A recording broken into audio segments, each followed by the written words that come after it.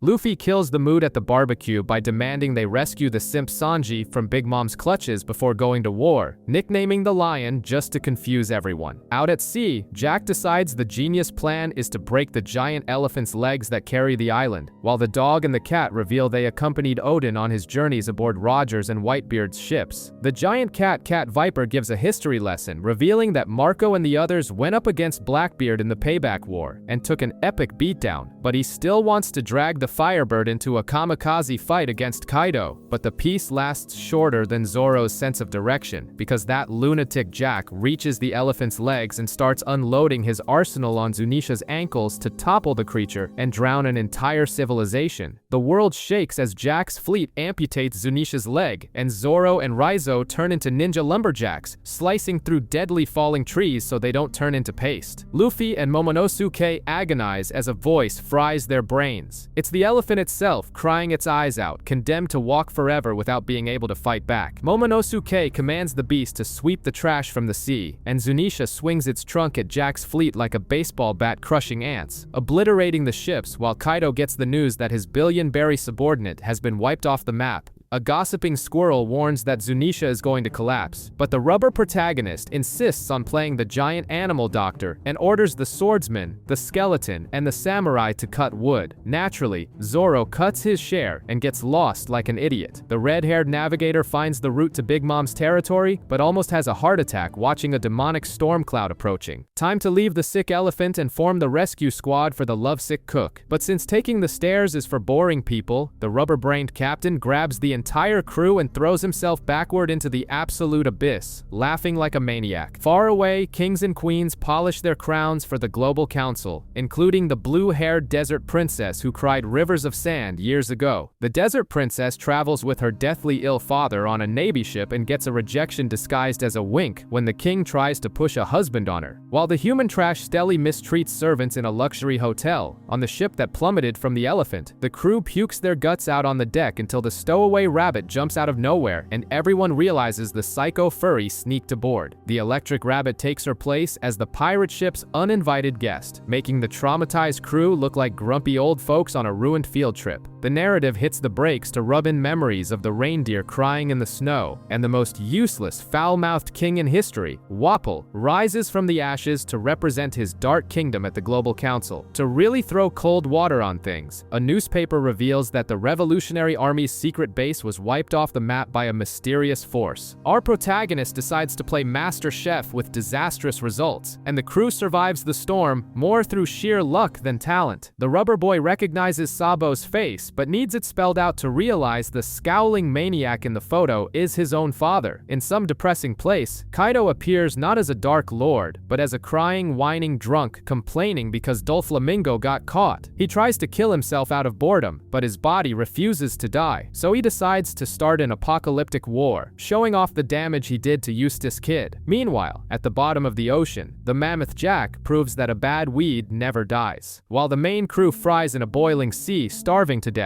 the simp cook is on Big Mom's ship having an identity crisis. Tamago tries to convince him to accept the arranged marriage, but Sanji spits that he hates his father and only cooks for his friends, until the mobster Vito shoves a picture of his fiancée Pudding in his face, and all his tough guy act melts into an instant instant sea of drool. Vito also reveals he's a sick Germa 66 fanboy, but Sanji ignores the nerd and walks away, turning a blind eye to the whining of Caesar Clown locked in a cage. When the henchman Gotti points a machine gun at the cook's head throwing a tantrum, a giant-sized woman named Chiffon stomps in, drags the gunman by the ear and apologizes, leaving Sanji shocked at the woman's absurd resemblance to the pirate Lola. On the ship of the starving, the gluttonous protagonist hooks a colossal fish and yells that dinner is served, without noticing the sinister vessel already lurking through the fog. The starving crew fights an epic war to pull the giant fish onto the deck, but the raccoon doctor, digging through Sanji's new mags, discovers the beast's skin is highly venomous and kills instantly. Too late, the protagonist, an anxious black hole, has already swallowed it all raw and drops dead, foaming at the mouth like a rabid dog. The raccoon freaks out, crying that he has no herbs to cure the captain. Then a massive ship appears, featuring a hooded guy with Sanji's ridiculous eyebrows, who reveals himself to be Yonji, his jerk of a little brother. He refuses to help and drools over the navigator just like the original, right before taking a flying kick from his own mysterious sister. The long-legged woman introduces herself as Reiju, the cook's older sister, and decides the kid's lethal poison looks like a tasty snack. She locks lips with him, sucks all the toxins into her own body, and saves the rubber idiot, who wakes up begging for more poisonous fish, only to get scolded upon realizing he was kissed by his own crewmate's sister. She spills the tea that their father obsessively hunted Sanji for years, and pulled strings to change his bounty poster to Only Alive, while Luffy and the useless reindeer have already slipped away to devour an entire city built out of chocolate. While the lion Pecoms explains Big Mom's schizophrenic dream of an all-race utopia where the only rule is not to eat the roofs. Seconds later, the police catch the two with their mouths full of rubble after swallowing an entire cafe, and a girl on a magic carpet saves the idiots by lying that they're hired demolition workers, shoving more jelly down the protagonist's throat to keep up the charade. We find out she's Charlotte Pudding, the simp cook's fiancé, and when she asks their names, Luffy ignores every survival instinct and blurts out his real name at the table. Far away, Big Mom sings a Disney villain musical number, revealing she already knows damn well the rubber boy is trespassing on her territory. With the stealth of a bull in a china shop, Luffy screams at the top of his lungs that he's going to be the Pirate King, forcing Nami to gag the idiot by beating him up. Pudding's brain processes that she just rescued her own fiancé's crew, freaking out and pulling a knife on the team. After tensions cool down, she vents about the nightmare of being forced into marriage by her dictator mother and drops a nuclear bomb. Sanji refused the marriage. Everyone freezes, because the ultimate simp rejecting a hot girl for his friends defies the laws of physics. Surprisingly helpful, Pudding draws a map of the VIP route to Whole Cake Island, but the team heads back to their ship, only to find the deck empty and realize Pecoms has vanished off the map. The knockoff Power Rangers of Germa 66 commit war crimes on Broccoli Island, with one brother crushing a survivor's head with a shot and complaining that the massacre is making him late for the wedding. At sea, the ship is attacked by a giant centipede, and the gluttonous protagonist steals the kill by machine gunning the bug by himself before activating Gear 2 and kicking a second insect's face into the depths, leaving the crew depressed for not landing a hit. Meanwhile, the massive old lady goes into a diabetic withdrawal for a croquembouche. Her eyes turn red and she destroys Sweet City like a starving Godzilla, swallowing bricks and bridges just because her blood sugar dropped. Big Mom's glycemic crisis continues to turn the city into ruins, and when her 16th son, Moscato, tries to play hero to warn her the food is coming, she loses her mind and rips 40 years of his soul out with her bare hands, tossing his corpse on the ground like recyclable trash. Just when the apocalypse seemed guaranteed, the big blue fishman Jinbei comes surfing in on a whale shark, throws a screaming pile of croquembouches down the old lady's throat. Jinbei uses the piece to hand in his resignation from her crew, and Big Mom's smile melts into an expression that promises pure torture. In a flashback, Jinbei tells the Sun Pirates he wants to follow the rubber protagonist, and to everyone's surprise, they all support him, even Aladdin's wife, one of Big Mom's daughters, who swears to run away with her husband. In the present, the old lady pulls out a giant Russian roulette, warning that leaving her crew costs a piece of your body. Meanwhile, the rescue squad gets stuck in sweet syrup that hardened around their ship, frantically rubbing torches while Pedro recounts his tragic past of failing in this exact same spot 5 years ago and swears to steal the red poneglyph. After a night of fending off giant ants, they arrive battered on the shores of Whole Cake Island and stumble upon the supreme simp Sanji just standing there out of nowhere. The team splits up,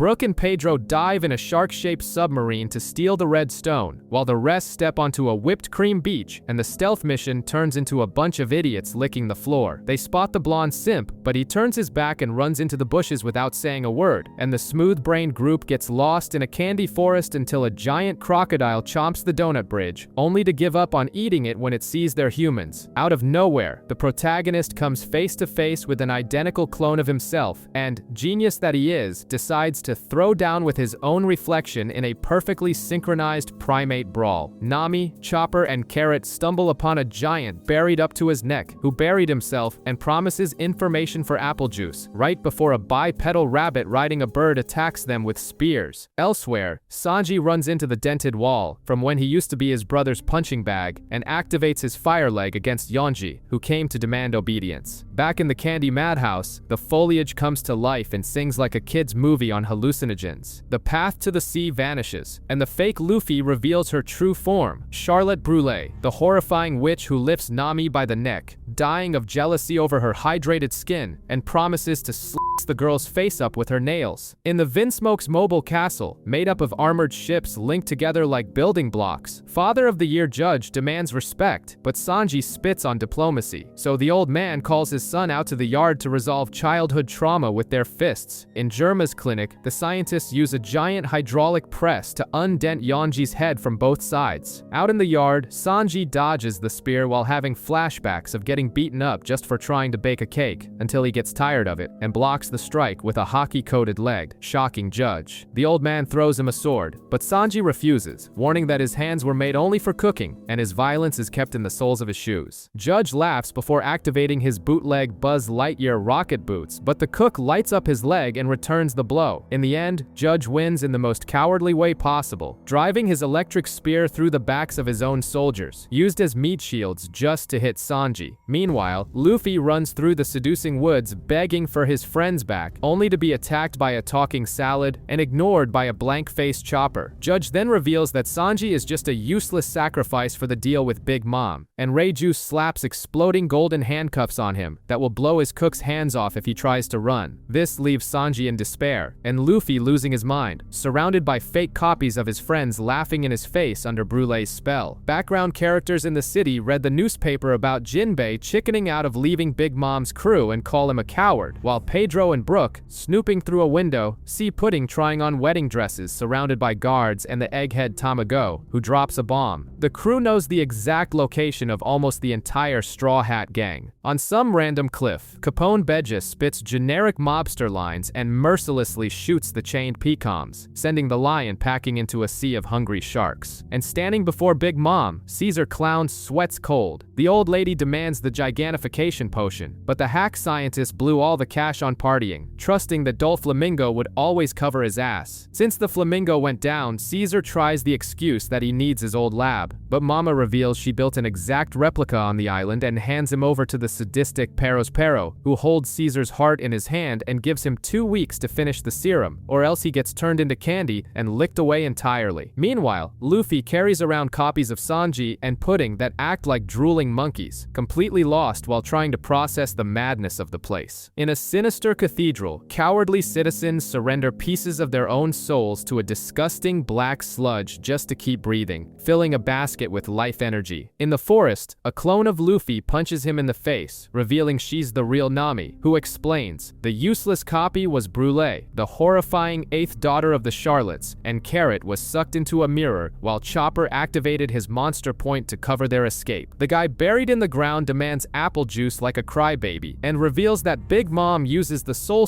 fruit to shove soul fragments into plants and objects, creating the homies. He then confesses he used to be the old lady's husband, traumatizing everyone just by imagining the mating process, while the brute Charlotte Cracker marches through the forest to make the intruders cry. Cracker pulls the old lady's ex-husband by his hair and reveals a billboard-sized head on a garden gnome's body, making Nami finally realize that Lola's powerful mother is Big Mom herself. Brûlée shows up riding King Bomb, showing off the mirror with Chopper and Carrot trapped inside, and shatters the glass, but the two remain unharmed in the mirror world with a crazy plan. When Cracker raises his sword to decapitate his bizarre stepdad, saying the old lady doesn't give a damn about the 43 suckers who married her, Luffy blocks it with his foot, ready to pick a fight. Just as Nami is about to be turned into fertilizer, she pulls out Lola's Vivre card, which exudes Big Mom's macabre energy, instantly paralyzing King Bomb and all the plants. Luffy activates Gear 2, but Cracker taps his own body, and extra arms and swords sprout out of nowhere, proving that anatomy is a joke here. Nami begs him to stop fighting and focus on saving the simp Sanji, but the airheaded Luffy only knows how to go all out. Cracker brags about his unique pretzel sword, but Nami points out he's holding 6 of them, and the brute drives his spinning pretzel into Luffy's chest, sending him flying. Brule pops up, humiliating the worst generation, and drags Nami into the mirror world until Pound musters the courage to distract the witch, and the navigator fries the hag with a lightning bolt to the face. The simp cook smokes on the balcony, dealing with his trauma, when Reiju warns him that his bully brothers are coming back tomorrow. He stares at the explosive bracelets, realizing his physical future is hanging by a thread. In the forest, Cracker throws Luffy into a mirror house and mocks him, saying Sanji threw his crew in the trash to play a dressed-up little king. This triggers Luffy to go Gear 4 and bury a Kong gun right in the flying biscuit maker's face. Luffy shatters Cracker's body with one punch, but a crazy bearded guy sprouts from the rubble. That was just a crunchy puppet. The real Sweet Commander snaps his fingers and spawns an entire army out of nowhere, mocking Luffy, who sweat blood just to break a single one. Cracker laughs at Luffy's dumbfounded face while constantly crapping out more biscuit troops into the arena, hiding within the formation. Nami, perched inside the giant King Bomb's mouth like the world's worst corporate boss, forces the terrified homies to march against Cracker. Meanwhile, Brook and Pedro pull a Trojan horse, hiding inside a biscuit soldier to infiltrate the castle. In the Germa Kingdom, Niji laughs at the explosive bracelets and hurls a plate at head chef Cosette's face. Sanji intercepts the ceramic midair, but the wonderful food spills. A deadly hatred gleams in his eyes, making it clear that while slitting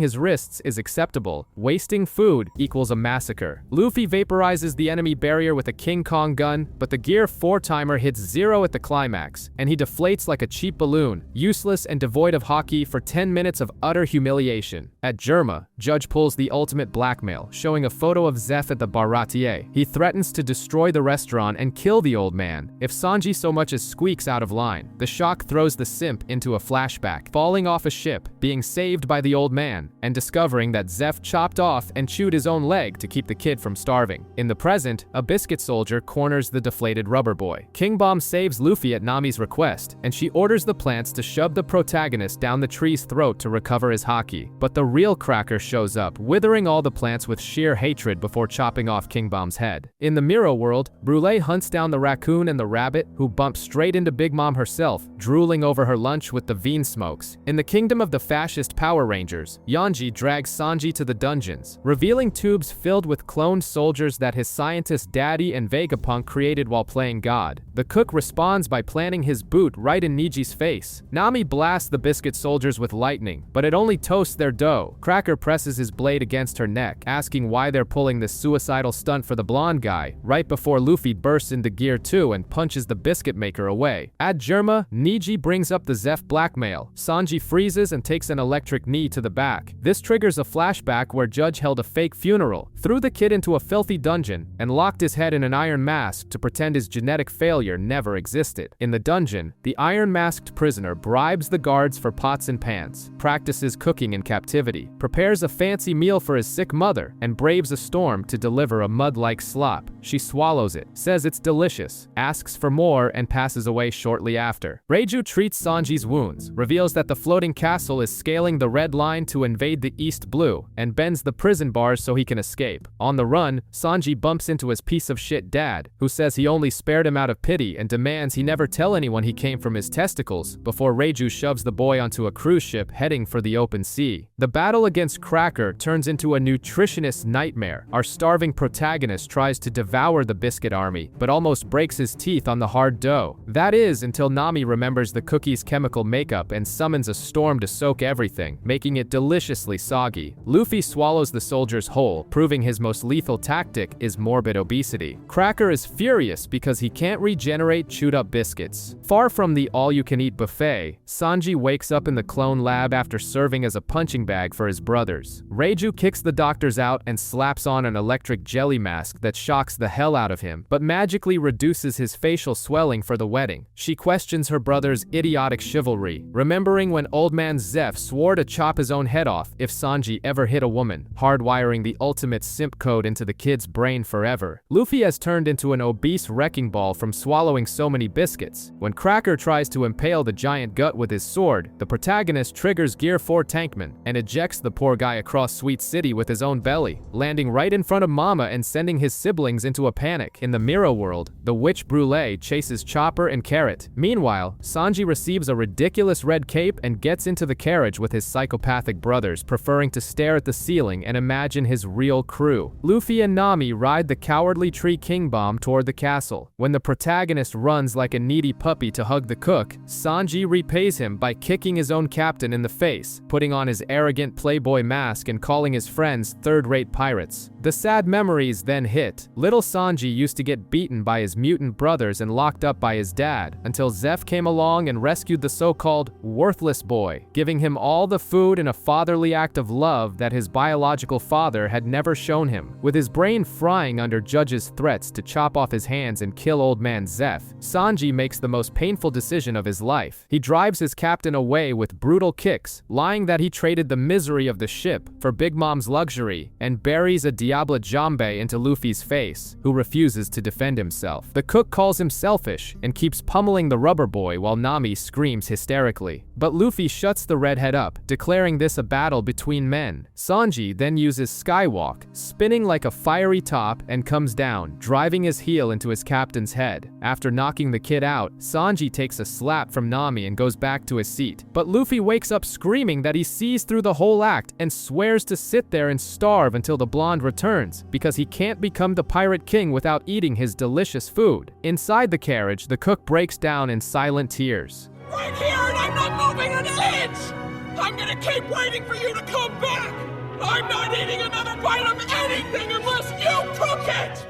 The obese hag snaps upon finding out Cracker was turned into pate and summons her apocalyptic pets, Zeus and Prometheus. The Germa carriage arrives at the gates, which vomit forth a colossal army. It starts raining sticky syrup, but the stubborn Luffy shoves his face into the dirt, refusing to swallow a single drop not made by his cook. Inside the castle, Pudding slides a juicy note to Sanji begging for a private meeting, while outside, the entire enraged army corners Luffy, Nami, and the tree. Ignoring his miserable state, the kid triggers Gear 2 and runs over the chess soldier pawns like bowling pins. Meanwhile, Pudding cries to Sanji, confessing she couldn't save his crew, leading the cook to accept his fate as the Vinsmoke's doormat. Luffy gets suffocated by Opera's cream tentacles and knocked out by Bobbin's sleep waves. Nami hatches a weather egg that unleashes a colossal purple lightning bolt, frying the entire army and lighting up the room where Sanji accepts his miserable arranged marriage. The protagonist keeps kicking bizarre necks until Galette squirts slime onto Nami. The bookworm Mondor uses flying books to suck the rubber boy's mind into an illusion, making him get beaten up by invisible enemies. Meanwhile, the cook drops to his knees, begging for his friends' lives in exchange for marrying quietly. Amande rips Lola's magic Viva card from Nami's cleavage, leaving everyone in shock as they assume the redhead murdered the runaway daughter, while Luffy is dragged away like a trash bag. Luffy and Nami wake up turned into stickers in a macabre album, pinned inside a giant book page while the pirates laugh. Brooks sneaks through the treasure room, spying on the 3 poneglyphs, and watches sweet Commander Smoothie wring a woman out like a floor mop. In Brûlée's pot, the rabbit is tied up like a ham, unaware that Chopper let himself get captured on purpose so his monster point could recharge. Even pinned like a lab bug, Luffy screams, challenging the old hag to a fight, leaving the Emperor shocked by his sheer audacity. We find out the family drama is more toxic than radioactive waste. The runaway Lola ruined Big Mom's biggest political marriage, prompting the hag to swear she'd hunt down her own daughter. Over the transponder snail with Luffy, the old lady gets a reality check about failing to become the pirate pirate queen. She tries to calm her nerves by singing a bizarre, psychopathic Disney princess-style musical, until a flood of bad news turns her little song into a funeral march. Pedro continues his terrorist assault through the hallways, slicing guards and blowing up extras before they can blink. Brooke invades the treasure room, locks the door in Smoothie's face, and, noticing the chess soldiers are made of soul fragments, finally strikes the right chords. He summons a giant demonic specter that ejects the pawn's souls with an epic musical explosion. In the Miro world, the real Carrot was on the ceiling the whole time playing ventriloquist. She drops a rock on her mount's head and kicks the boiling cauldron straight into Brulee's face, while Chopper swallows his questionable rumble ball and turns into a giant monster. In the prison, Pudding enters the cell thanks to a magical bookmark and whispers her failure so the guard won't hear, leaving Luffy and Nami utterly shocked as the delusional cook puts together his cuckold bouquet. Pudding whispers a secret so dark that Luffy almost loses his last 2 functioning brain cells, and she bails, shedding fake tears. Sanji, completely unaware of his own humiliation, packs a lunchbox full of love for his fiancée. In the Miro world, Carrot fries everyone with an electric punch, and Chopper crushes a suited crocodile like trash. Brooke steals the poneglyph keys, but Big Mom herself smashes the door and barges in. Reiju is shot by a mysterious assailant. Pedro clashes with Tamago, revealing they both lost their left eyes in a bloody past. And Luffy tries to rip his own arms off by twisting them against the wall, preferring to become an amputee over staying trapped in the library. Riding on the back of a henchman-turned-transport and dragging the unconscious Brulee, Chopper and Carrot scour the Miro world looking for Sanji, but the old witch is out cold and won't wake up even after getting beaten. In the courtyard, Pedro and Tamago trade blows. The Jaguar remembers breaking into the castle 5 years ago with the useless Zeppo, losing his eye in the bargain so Mama wouldn't steal his lifespan. Back in the present, Pedro pulls a suicidal leap and slices Tamago perfectly in half, but the decapitated Baron just leaks a giant egg yolk onto the floor. Luffy keeps twisting his own flesh like spoiled bubblegum trying to escape.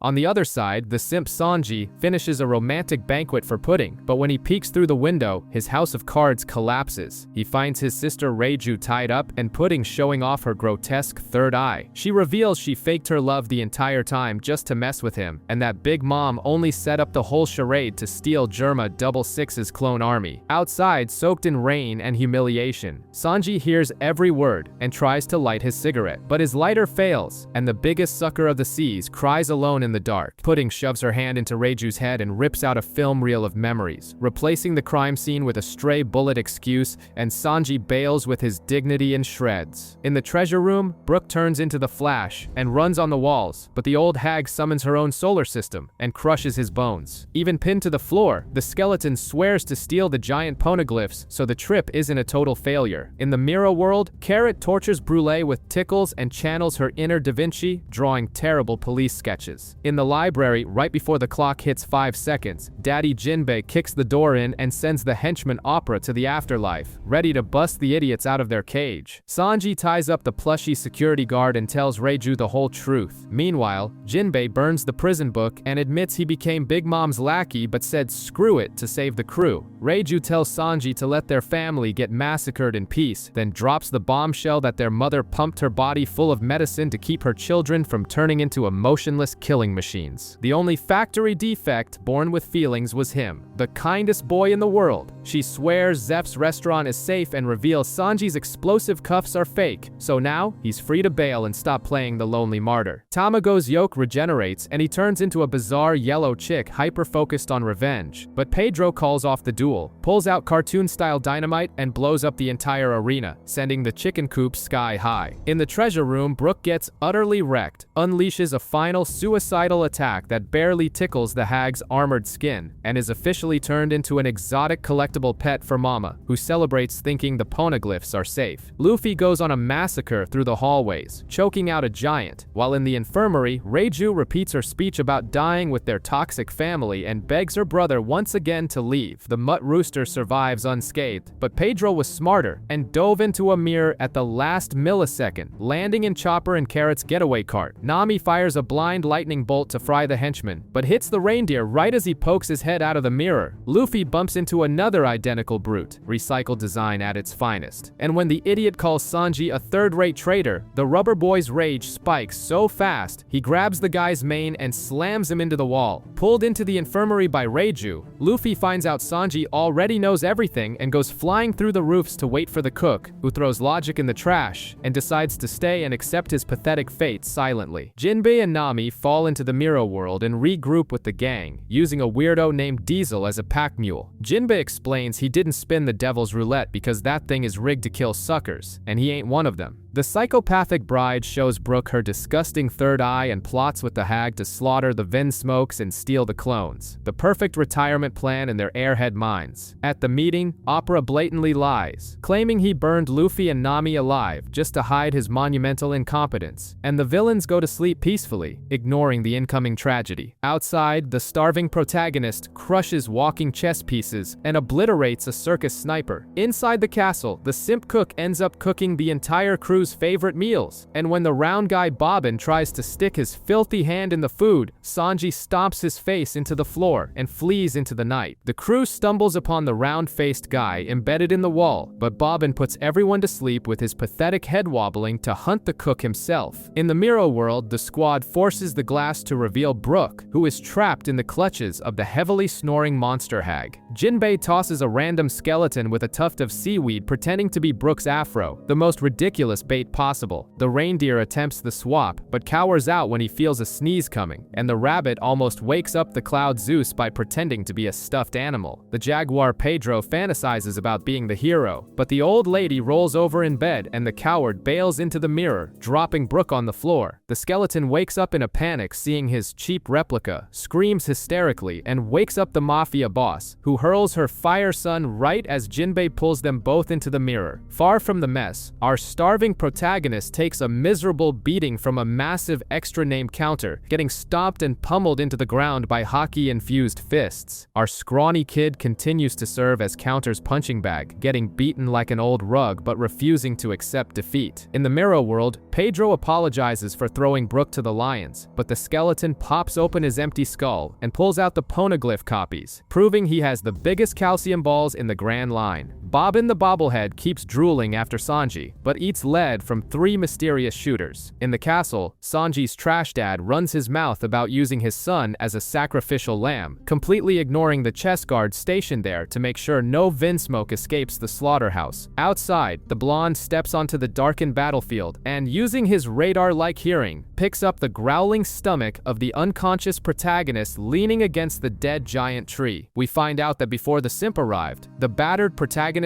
pulled strength out of nowhere and hammered counter until the guy's lights went out, dragging himself like a worm to the dead tree. In the present, the smell of the lunchbox pulls the captain out of his coma. Sanji hands over the squashed, soggy food, which the scrawny kid swallows, swearing it's the most delicious delicacy to ever touch his stomach. But the cook rattles off his pathetic list of excuses not to return until the protagonist buries a fist in his face and tells him to spit out how he really feels. What did I expect? It's just another failure.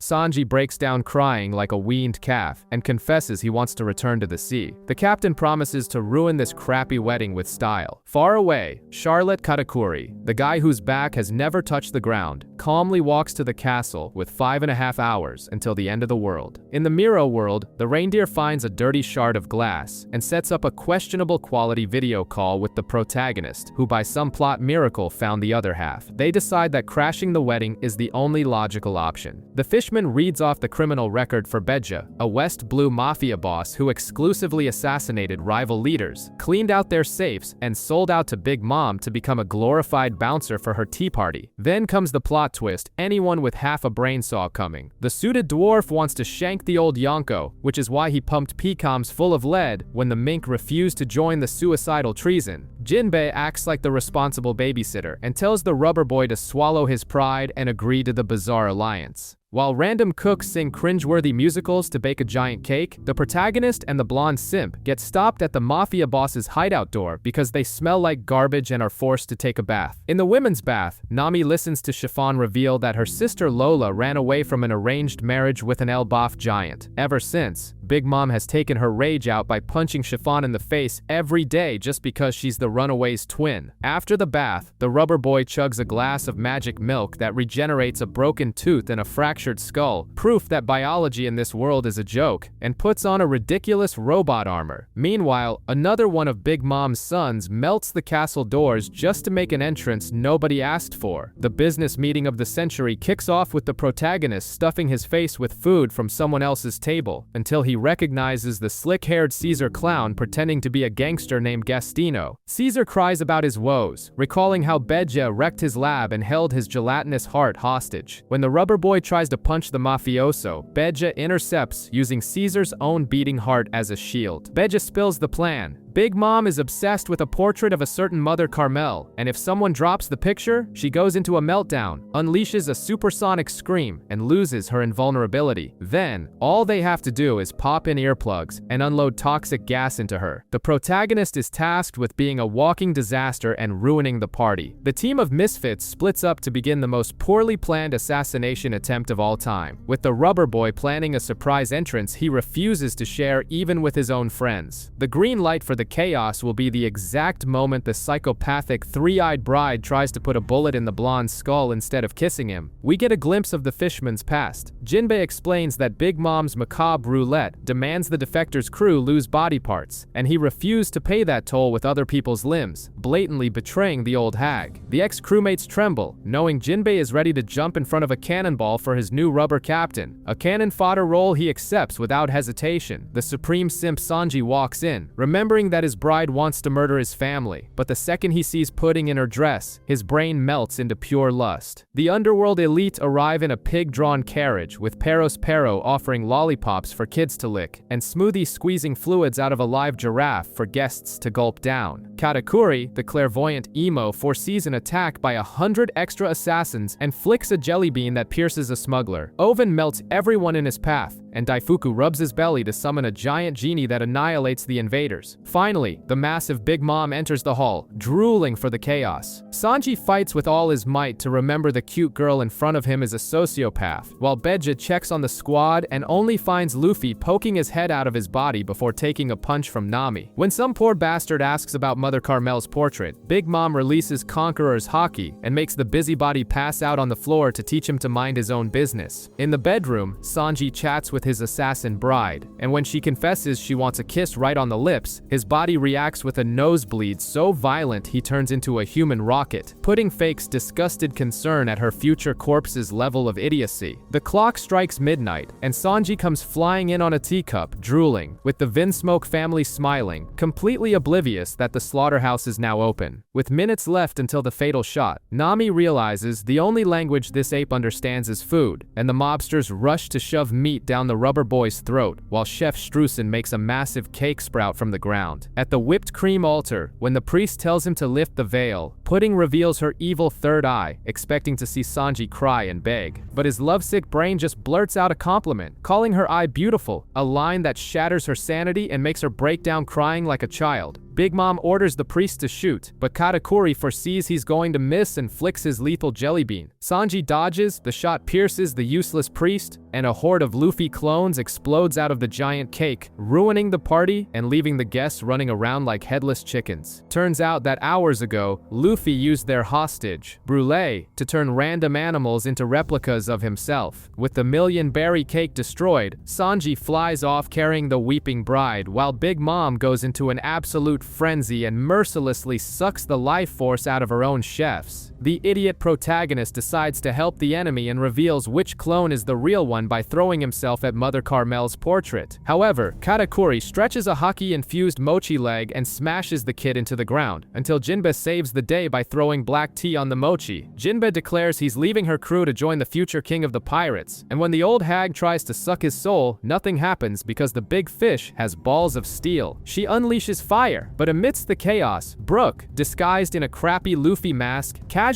walks up to Mother Carmel's photo and smashes the portrait with a hammer. Big Mom goes into an immediate mental collapse, but instead of letting out the promised scream, she ignores the script and starts beating the crap out of the guests in a blind rage. A bar brawl erupts, and Oven heats up Pedro's sword, making the blade hotter than Texas asphalt at high noon. Sanji tries to escape with Pudding, but the bride switches sides again and shoots at him, until Daifuku gets tired of this teen drama, kicks Pudding aside and rubs his belt to summon a beefed-up genie to beat up the cook. In the hall, Pero glues the entire Vinsmoke family to their chairs with his candy goo. Judge cries like an abandoned baby, and Reiju watches her father's humiliation with a smile of pure mockery. The chaos continues as Beijing unloads an entire machine gun into Katakuri, who turns his body into mochi to let the bullets pass through. The pirates shoot at Luffy, but his rubber body bounces everything back, proving that firearms in this anime are useless props. Katakuri stretches a mochi leg, Pedro slashes it, Jinbe throws a karate punch, but the commander dodges everything and finally pins Luffy to the ground. What he didn't foresee was the kid stretching his arms and shoving the broken portrait right into Big Mom's face. She lets out a scream so devastating it paralyzes the entire island. Only the Alliance, conveniently wearing state-of-the-art earplugs, can move, while the giantess dives into a heavy flashback about her traumatizing childhood. We go back 63 years to see little 5-year-old Linlin, already the size of a 3-story building, abandoned on the island of Elbaf by her parents, who said they were going out for cigarettes and never came back. Carmel had founded an orphanage there for rejected children, becoming their protective mother. The little monster immediately shows her twisted sense of reality. Upon seeing a bear and a wolf fighting, she shoves them both into the same cage to be friends. The bear eats the wolf, and she kills the bear with a single slap, leaving everyone horrified. When the festival's 12-day fast begins, so does hell. On the 7th day of hallucinogenic hunger, the human atomic bomb snaps completely, destroying the entire village while screaming for sweets, until the old warrior Yo Rule declares that this chubby child is the true god of destruction who must be eliminated. Yo Rule swings his sword down with all his might at little Linlin, but the 5-year-old girl shatters the steel with her bare arm, grabs his beard, and tosses him to the ground like an old rag doll. Linlin stuffs her face with semla and passes out, completely unaware that she just sent a legendary elder to meet his maker. That's when we discover the dark and hilarious truth. The caring mother is actually an elite child trafficker, and all her talk about racial harmony was just a front to cultivate super soldiers and sell them to the government. On the girl's 6th birthday, they prepare a mountain of semla, and she eats with such blindness that she devours the sweets, the wooden table, and accidentally swallows everyone around her in one go, leaving behind only chewed up pieces of wood and the mother's torn clothes on the ground. We return to find out that Carmel became Linlin's mid-afternoon snack, and Strusen, a weird cook who, instead of calling the cops, found it amusing to watch a kid chew on elderly people, adopted the little monster. Using his power to turn literal garbage into food, he made sure the chubby girl never had an empty stomach. In the present, Beja fires his poison bazookas, but the hysterical old hag's supersonic scream disintegrates the missiles in midair. The assassination plan goes down the drain. Beja runs away with his tail between his legs, and Katakuri, the only one with a brain in this candy-coated crew, rips Mochi out of his own ears and hands them out as earplugs to his siblings. The screaming also shatters Caesar's escape mirror, and now the half-baked assassination squad is cornered on the roof with an immortal psycho hag and her bloodthirsty children. With the entire Charlotte family foaming at the mouth with rage, Beja turns his own body into a giant castle and tells everyone to get inside his guts. But the cowardly and useless Caesar flies around like a panicked moth, dropping Nami, Chopper, and Carrot into a gross cake. Smoothie grabs Nami, Ulvin boils Chopper, and Daifuku's genie strangles Carrot, until the rejected Power Rangers decide to put in some work. Reiju lands a poisoned kick on Smoothie to free the redhead, who plummets straight into the arms of the ultimate simp, Sanji. Thinking he's hot stuff, Beje turns into a battle tank and tries to gun down the old lady, but Katakuri plugs the cannon holes with thick white mochi, and Perospero drowns him in hardened syrup. Out of ammo, out of escapes, and glued to the ground, Beje admits they blew it and will now have to fight surrounded by an army of sugar-rushed psychopaths. The siege tightens as Big Mom regains her sanity and starts pummeling the fortress, making Beje groan in pain from the inside. Chiffon begs for her husband's life, but the old hag remembers the traitor Lola and attacks her own daughter until Luffy pulls her out of danger. Amidst the chaos, Judge decides to try family therapy and asks why Sanji saved his trash family. The cook keeps it real. He says his true father in an apron would be ashamed of him if he let these scumbags die. He grabs the glorified sperm donor by the neck, spits that he is not his son, and forces him to promise that Germa will never set foot in the East Blue again. The Vinsmokes decide to act as human shields, and Beje squeezes Caesar's heart to force the coward to fly, dispels the castle, and launches everyone right into the middle of a swarm of armed assassins. But Germa's colorful Power Rangers step in front to tank the bullets with their armored bodies. The old lady turns up the heat by throwing the sun Prometheus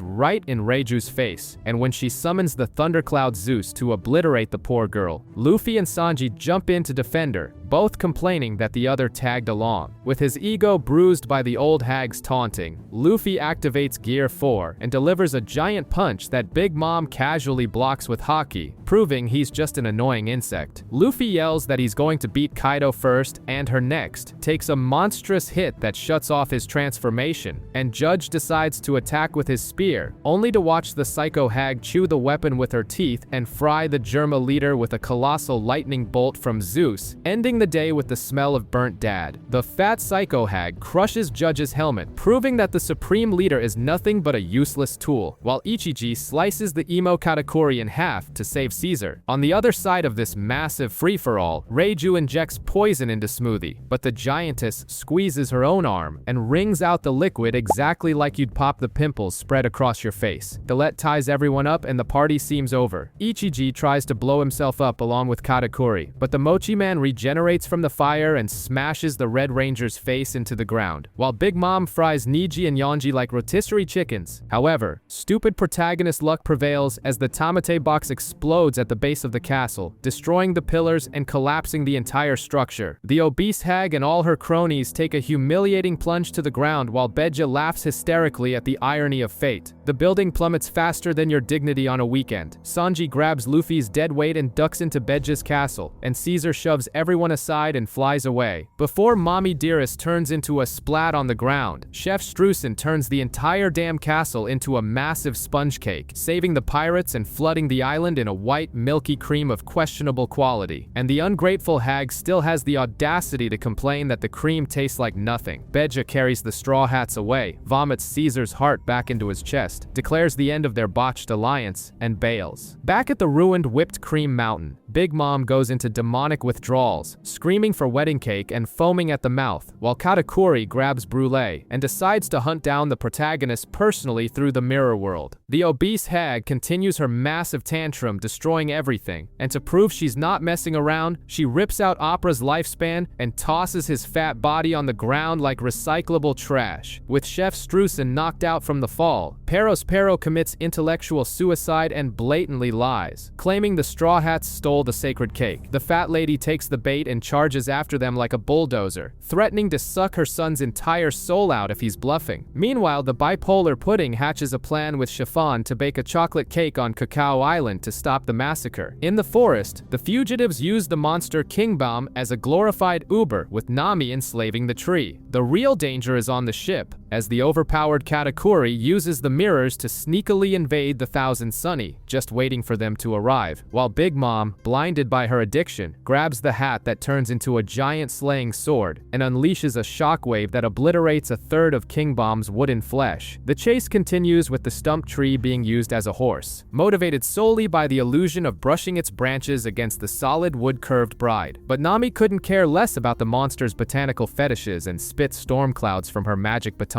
Zeus, who has the IQ of a soggy potato, ditches Big Mom to gobble up the redhead's electric snack and drops the fat hag to the ground. Amidst the chaos, Sanji Sanji and Pedro share a lung cancer stick, with Pedro lighting the cigarette using his furry electric shocks. Meanwhile, the schizophrenic Pudding catches up to Beji and Chiffon with the plan to bake the savior cake. Chiffon wants her family to drop dead together, but Pudding's mask slips, and she confesses she is completely down bad for Sanji, begging to save the blondie from suffering. A classic crazy girl who fills a guy with lead and then cries wanting to marry him. The raccoon and the skeleton reach the submarine, but the river has turned into a thick, milky cream. So Chopper swallows all the viscous white liquid until he clears a path and swims to the ship. Big Mom continues the chase, screaming for cake like a spoiled child. When Luffy tries to punch a fireball with Haki, forgetting you can't punch a literal fire, he almost turns into barbecue until Jinbei squirts his fluids and douses Prometheus, making him go limp. The hag's kids block the path and a brawl breaks out. Carrot climbs behind the sheep guy to deliver a delicious electric shock, and when a random mob character insults Pedro's dead friend, the jaguar humiliates the poor guy in one hit. In the end, Zeus swallows the giant weather egg and swells up with energy. The redhead makes Sanji carry her in his arms, blows a gust of wind into the cloud's face, and forces Zeus to unleash his entire gigantic electrical payload right into Big Mom's face. If you thought a lightning bolt to the head would stop the old lady, you're just as naive as the protagonists. The fat hag gets up from the smoking crater, tears through the ground like cardboard, and keeps screaming for cake like a broken record from hell. On the ship, the skeleton and the raccoon are already handing out beatdowns to the henchmen, and seeing the two most cowardly members of the crew resorting to unprovoked violence is something you didn't expect. Chiffon cuts through her bipolar friend's delusion and lays down the facts. Even if they reach the ship, escaping the hag's territory alive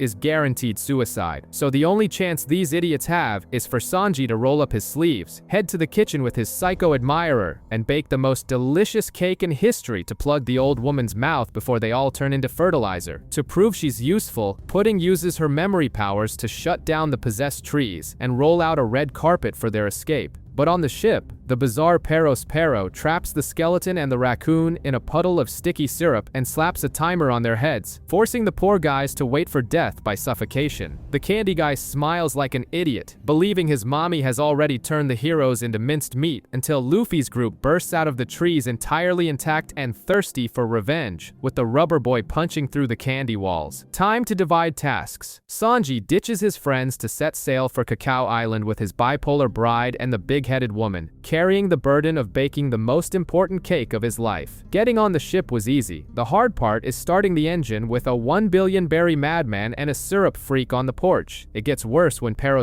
throws his goo everywhere and glues the Thousand Sunny to the beach, ruining any chance of flying out of there. Seeing that everyone is about to become dead meat in seconds, Pedro decides he's lived long enough, has a dramatic flashback remembering the former pirate king, and realizes his only purpose is to become a suicide bomber. Without warning, he lights up a shitload of dynamite sticks under his coat, grabs the candy guy, and blows himself up in a glorious kamikaze that shatters the candy prison and frees the ship. The crew stands there jaw-dropped, watching pieces of their ally rain down on the deck, but a tearful Carrot flies at Katakuri, only to have a useless furry training flashback and end up crushed like a cockroach under the villain's designer boot. Seeing the rabbit humiliated, our useless protagonist punches a mochi wall and grabs the sticky body of the scarfed emo, while the morbidly obese mommy rises from the ashes and grabs the ship with her bare hands. When the ugly Brûlée shows her face in a mirror, Luffy grabs her by the neck, tells Jinbei to pull the lever, and the coup de burst launches the ship miles away. In the midst of the chaos, he drags Katakuri into the mirror world, shatters the glass with a psycho smile, and locks himself in a death match with a guy worth over $1 billion, promising to punch his mochi face in until he makes it back to the ship.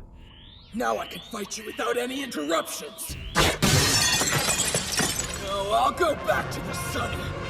Right after I kick your ass. The stretchy hero discovers that messing with the strongest commander was a terrible idea. Katakuri foresees every attack and sprouts mochi tentacles from his back, burying Luffy into the wall with a barrage of sticky fists. Even in Gear 2, the kid is just a punching bag, taking such a beating that the villain even predicts he's going to bite his own finger. In the real world, Jinbei acts like the only adult and tells everyone to wipe their tears and get to work, because Big Mom is already surfing after them on a candy slug, along with her one-armed stepson with the candy prosthesis that melts every time he drinks hot tea. Far away, the official simp flies on a carpet with his bipolar bride, who is so embarrassed by her dress that she prefers to travel shoved into a hole in the carpet just so she doesn't have to look at Sanji's face. The humiliation continues in the House of Mirrors, with Katakuri tossing Luffy around like a rag doll, tying his arms with goo, and stomping his face with a giant foot. Away from the one-sided beatdown, the three-eyed bride arrives at Cacao Island, hides her blonde simp, and alters the memories of 31 renowned chefs, making them believe the cake was ruined by the rain. Sanji activates his culinary bloodhound nose to deduce the ingredients just by the smell, and takes over the kitchen in a frantic baking speedrun. Back at the arena, Brulee's bizarre siblings bring a mirror connected to the ship and start shooting flaming arrows through it. Luffy even tries to play the hero, but just takes another designer boot to the face. With the ship's bathroom on fire, Luffy screams through a shard of glass, begging Nami to break all the mirrors and lock him in with the mochi freak for good. In the kitchen, the chefs panic over a lack of butter, but Sanji suggests plum puree and calls the little three-eyed girl his wife, making her so crazy that she passes out from culinary arousal. Out on the open sea, the old hag unleashes a colossal tsunami of candy juice, but Jinbei shows why he's the best driver in the series, steers the bow straight into the killer wave, and surfs through a secret air tube called the Green Room. Nami grabs a hammer and smashes the glass, cutting off communications, and the protagonist wipes the blood off his face, ready to stop being Katakuri's personal welcome mat. The crew goes on a purge, smashing every damn piece of glass on the ship. Through a smuggled shard, the raccoon reveals that the big fish Jinbei surfed the tsunami and saved everyone, setting up a pirate Tinder date at Cacao Island for 1 a.m. Katakuri smashes Luffy into the ground with a mochi kick and shatters the communicator, but the protagonist pretends he's in one piece, and his crew celebrates in blissful ignorance. Back in the mirrors, Katakuri predicts Luffy's cliché shonen hero lines and mocks him, while Brulee plays the role of the ultimate fangirl, screaming that her perfect brother has never let his back touch the ground. To make matters worse, the witch eavesdrops on the crew's plan and snitches to Peros Pero, but the crazy old hag has an attention deficit and decides to go devour Nuts Island instead of Cacao. Flying around like a deflated volleyball, the protagonist bounces off the walls, gets slapped back onto the concrete, and almost loses a kidney, getting beaten worse than a dusty rug on spring cleaning day, but the villain confesses that no one has ever given him this much trouble. Far away from the brawl, in Germa, Sanji's colorful siblings pretend they felt a few scratches and obliterate an army of 10,000 henchmen without breaking a sweat. Back in the mirrors, Katakuri gets tired of playing around, awakens his devil fruit, and turns the floor into sticky goo. He predicts Gear 4 and shoves a doughy punch into the kid's mouth before he can blow into his arm. Annoyed that the protagonist delayed his snack time, he buries Luffy alive under a mountain of mochi and walks off to eat his sweets in peace. With the protagonist buried, Katakuri builds an impenetrable mochi cabin to scarf down his treats in secret, while his chefs think he's on a spiritual retreat, but the stretchy boy's stomach speaks louder. Luffy devours the entire mountain, emerges as an obese ball of fat, burns off the calories with a quick jog, and destroys the temple with a punch, catching the untouchable commander sprawled on his back, singing and devouring donuts with a colossal pelican mouth. Caught red-handed, the villain impales a chef and crushes the rest against the wall just because he misunderstood a plea for mercy. On Cacao Island, the bipolar pudding gets insanely jealous when the cook compliments her sister. Back in the ring, the hero finally uses his single brain cell, predicts the attack with observation hockey, lands a kick right on the villain's weird jaw, inflates into Gear 4, and sends Katakuri flying with a booming punch to the face. The stretchy protagonist finally uses his brain and launches Katakuri into the wall with Gear 4, remembering Rayleigh's tutorials. The guy doesn't have a special fruit, he just uses clairvoyance to deform his body before the hit lands. And since his rage disabled his mental voodoo, the commander's hardened hockey can't withstand the rubber beatdown. But the poor boy's joy is short-lived. The villain takes a deep breath, reboots his future sight hack, engulfs the kid's arm in a gooey stomach trap, and summons giant mochi arms coated in hockey to crush the protagonist, even in his roided-up form. On Cacao, The rejected Pound begs to see his daughter and takes a cowardly punch from the hot-headed Oven, who wants to take out the trash before Mommy arrives. The gossipy Brule declares the rubber boy's death, and Sanji, the ultimate simp, takes a drag of his cigarette, swearing that the invincible Katakuri is about to swallow his very first defeat. The rubber boy keeps taking a severe beating, tied up with sticky white strings in any tentacle fan's wet dream, while the blonde simp swears to the three-eyed girl that his captain will win as he whips his thick white cream for the cake. The obese diabetic hag lands on Nuts Island, destroying buildings with her teeth in search of sugar. When Gear 4 runs out and Luffy turns into a punching bag for 10 minutes, he grabs the enemy's witch sister by the scruff of the neck and shoves her into a mirror, escaping by a hair and landing straight on Nuts Island. The Charlotte family's surveillance system collapses because the mermaid Praline seduces the sea slugs with her singing, and the mob boss uses this glitch in the Matrix to pick up his wife, while Sanji finishes a cream so absurd that a chef almost dies from culinary orgasm. The Candy Son throws his insane mother at the rubber boy, who without hockey hits weaker than you trying to open a jar of pickles. He grabs the old witch and jumps the wall, leaving the long-necked swordswoman behind. Luffy drops his human escape key, but the witch's ego speaks louder when he yells the wrong name, making her step out of hiding to correct him, only to be kidnapped again and used as a human shield against a villain trying to slice him up. On Cacao, the simp cook puts on ridiculous sunglasses thinking he's invisible, and Oven grabs Chiffon to turn the traitor into a barbecue. That is, until Sanji kicks the villain's face at the speed of light exactly when her deadbeat dad was trying to punch him. The schizophrenic old hag fires a colossal lightning bolt, but Luffy dives into a mirror with his ugly hostage a millisecond before turning to dust. Alone in a house, he decides to willingly return to the meat grinder to level up his haki until he becomes a monster just like his enemy, remembering his old master. Oven threatens to roast the crying mobster's wife, but Beja responds with pure diplomacy, putting a cannonball right in the villain's face, proving that true love involves heavy artillery to the forehead. The bizarre ship deploys tank treads and invades the island by land, and the simp cook kicks a cart carrying tons of cake dozens of meters into the air for the landing of the most lethal dessert in the world. The scarf-wearing villain spends 10 minutes standing around like a teenager on a blind date, and to no one's surprise, the glutton for punishment comes running back to the slaughterhouse with clenched fists. The tanker runs over the oven man like a traffic cone, but the hothead gets back up, plunges his hands into the water, and turns the ocean into a pressure cooker, boiling the fish and melting the ship's gears. The useless father gets his moment of glory by whacking the villain over the head with a stick, and while waiting for death, he has a depressing flashback of when the old hag kicked his ass to the curb seconds after childbirth, crying tears of joy seeing his daughter sail away before taking a flaming blade to the back. Katakuri is genuinely confused as to why the protagonist came back to get his ass kicked some more, asking if he decided to become Big Mom's lackey. While Luffy stubbornly persists like you chasing after your ex, the sweet commander starts losing his patience with this cockroach-level persistence. Out at sea, the Sunny is surrounded by Daifuku,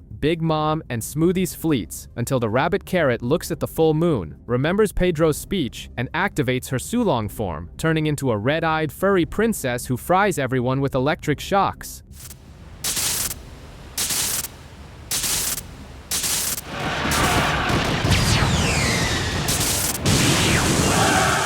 Daifuku tries to attack but has the aim of a cross-eyed stormtrooper, slicing his own fleet in half. Jinbei explains that this form is a self-destruct button that kills the user from exhaustion, forcing Brook to run across the water to save the day. Katakuri keeps kneading Luffy's face like bread dough while the kid tries to properly awaken his haki. Out at sea, Big Mom goes on the world's most aggressive diet, turning into a starved skeleton until she finds out her savior cake is on Beja's ship. There, a henchman tries to poison the dessert, but Sanji kicks the poison away and shoves a spoonful of thick frosting into the mobster's mouth, who passes out from sheer bliss. On the ocean, Carrot turns Daifuku's fleet into scrap metal, and Brook saves the exhausted rabbit, but the joy lasts less than a paycheck. Big Mom gets her homies back, sets her hair on fire like Ghost Rider, and flies straight toward the Sunny, screaming for sugar. Trapped in the Miro world, Luffy continues to get miserably beaten. While on the Sunny, a skinny Big Mom demands the cake and tosses Jinbei like a rag doll when he has the audacity to say the sweets aren't there. Jinbei emerges from the water, puts out the fire, and sends the old hag flying into the sea with a karate punch, but the thundercloud Zeus saves his master. Nami tries to seduce the cloud again, and Zeus, refusing to be a cuck twice, fries the navigator with a lightning bolt. Brook casually walks out of the electricity because he's all bones, asks to see the monster's panties, slices the cloud in half, and Nami unloads all of Zeus's energy into an improvised electric chair right onto Big Mom. The island's mirrors start breaking and the citizens panic, but that's a minor detail compared to the nearly 7 hours of getting punched in the face Luffy endures, while the gossip Morgans and the spy Stussy spectate and chatter about the headline that the Tamate box blew up the castle. On the Sunny, Nami gives the piece of cloud 2 loving options: slavery or death. The coward Zeus accepts the leash, becoming her pet. In the Miro world, Charlotte Flampe appears, Katakuri's 15-year-old little sister with the personality of a psychopathic K-pop fan, who, starved for attention, gets snipers to shoot at Luffy and stabs a fork into her own henchman's shoulder when he complains about the angle. Katakuri keeps filling the rubber face with mochi donuts and giant spear thrusts while monologuing about the fleet waiting at Cacao Island. Flampe the stalker hides, readying her blowgun. On Bedge's ship, Sanji skywalks to squirt icing roses onto the top of the cake, short-circuiting the bipolar pudding. Big Mom surfs on Prometheus and tails the Sunny, humiliates Monster Point Chopper in 3 seconds, but sniffs out the cake on Bedge's ship and switches targets like a dog seeing meat. Sanji takes advantage of this, hops on the carpet with Pudding, and returns to the Sunny, where Brook lies that the dead are just taking a nap, and Pero breaks into a cold sweat knowing a poisoned cake turns the island into a statistic. Luffy takes a dart from Katakuri's attention-starved little sister, goes numb, and takes the thick spear straight to the abdomen, opening a bloody hole while the villain lets out a sigh of paternal disappointment, and the sadistic brat giggles thinking she just became the favorite sister. Outside, Oven, the wannabe dictator, forces the citizens to break all the mirrors under threat of death, leaving a single exit. Bedge's wife holds his leash, reminding him of their debt to the Straw Hats. In the mirror, the rubber brain enters a flashback of Rayleigh beating him with a stick until he dodges on instinct. Luffy gets up, magically dodges the next dart but trips over his own feet, and Katakuri finally realizes that their sacred duel was ruined by a teenage fangirl. Katakuri discovers the fan club that sabotaged the fight, and instead of rewarding the brat, he stabs his own stomach with his spear just to match Luffy's damage. He then rips off his scarf, revealing his pelican eel mouth, and his sister instantly cancels him, calls him a monster, and takes pictures to post on Underworld Twitter. The two agree the audience is annoying and put the teenagers to sleep with Conqueror's Haki. Bedge becomes an obedient Uber driver, changing the route because his wife told him to. Smoothie sucks her own subordinates dry, turning into a titan that shoots water jets, and Jinbei channels his inner drift racer, dodging everything. Back in the ring, Katakuri apologizes, declares his respect for the protagonist, and Luffy uses his new clairvoyance to return a Haki-infused punch right in the commander's stupid face. Luffy has finally activated his premium subscription to Future Sight and trades blows as an equal, blocking and copying the villain, who resorts to mochi spikes and throws the hero into a flashback of Rayleigh starving him until he dodges 100 stick strikes blindfolded. Luffy dances through the donuts as if he memorized the choreography, but the villain launches a fiery grilled mochi rocket punch that sends the boy crashing through the architecture, and the two beat each other until they're panting like asthmatics with neither calling uncle. Far away, Sanji and Pudding fly to Cacao with the girl switching personalities every time she looks at the cook. Oven gathers thousands of extras to gun down the rubber pirate, and with less than an hour left, Luffy decides to wrap up the circus by activating his newest action figure selling opportunity, Gear 4 Snake Man.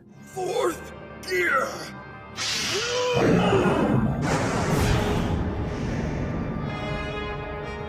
Snake Man. He recalls his training with Rayleigh, who mocked his sluggishness, proving that hitting hard is useless if you don't hit the target. Back to reality, he throws a punch that Katakuri easily dodges, but the arm curves and tags the villain from the side. Katakuri eats several homing punches, gets thrown into a wall, turns into a mochi donut to roll around and dodge the machine gun fire, and when he reverts to human form, he turns his arm into a spiked club of flames and Haki, spinning the protagonist like a top before sinking him into a colossal crater. Sanji and his bipolar fiancée fly close to the water to evade radar, with Pudding thirsty for the idea of holding his hand. In the crater, the two decide the next strike settles it all. Katakuri turns into a giant donut, and Luffy inflates his arm for the King Cobra in a collision that makes the entire Miro world tremble. King Cobra!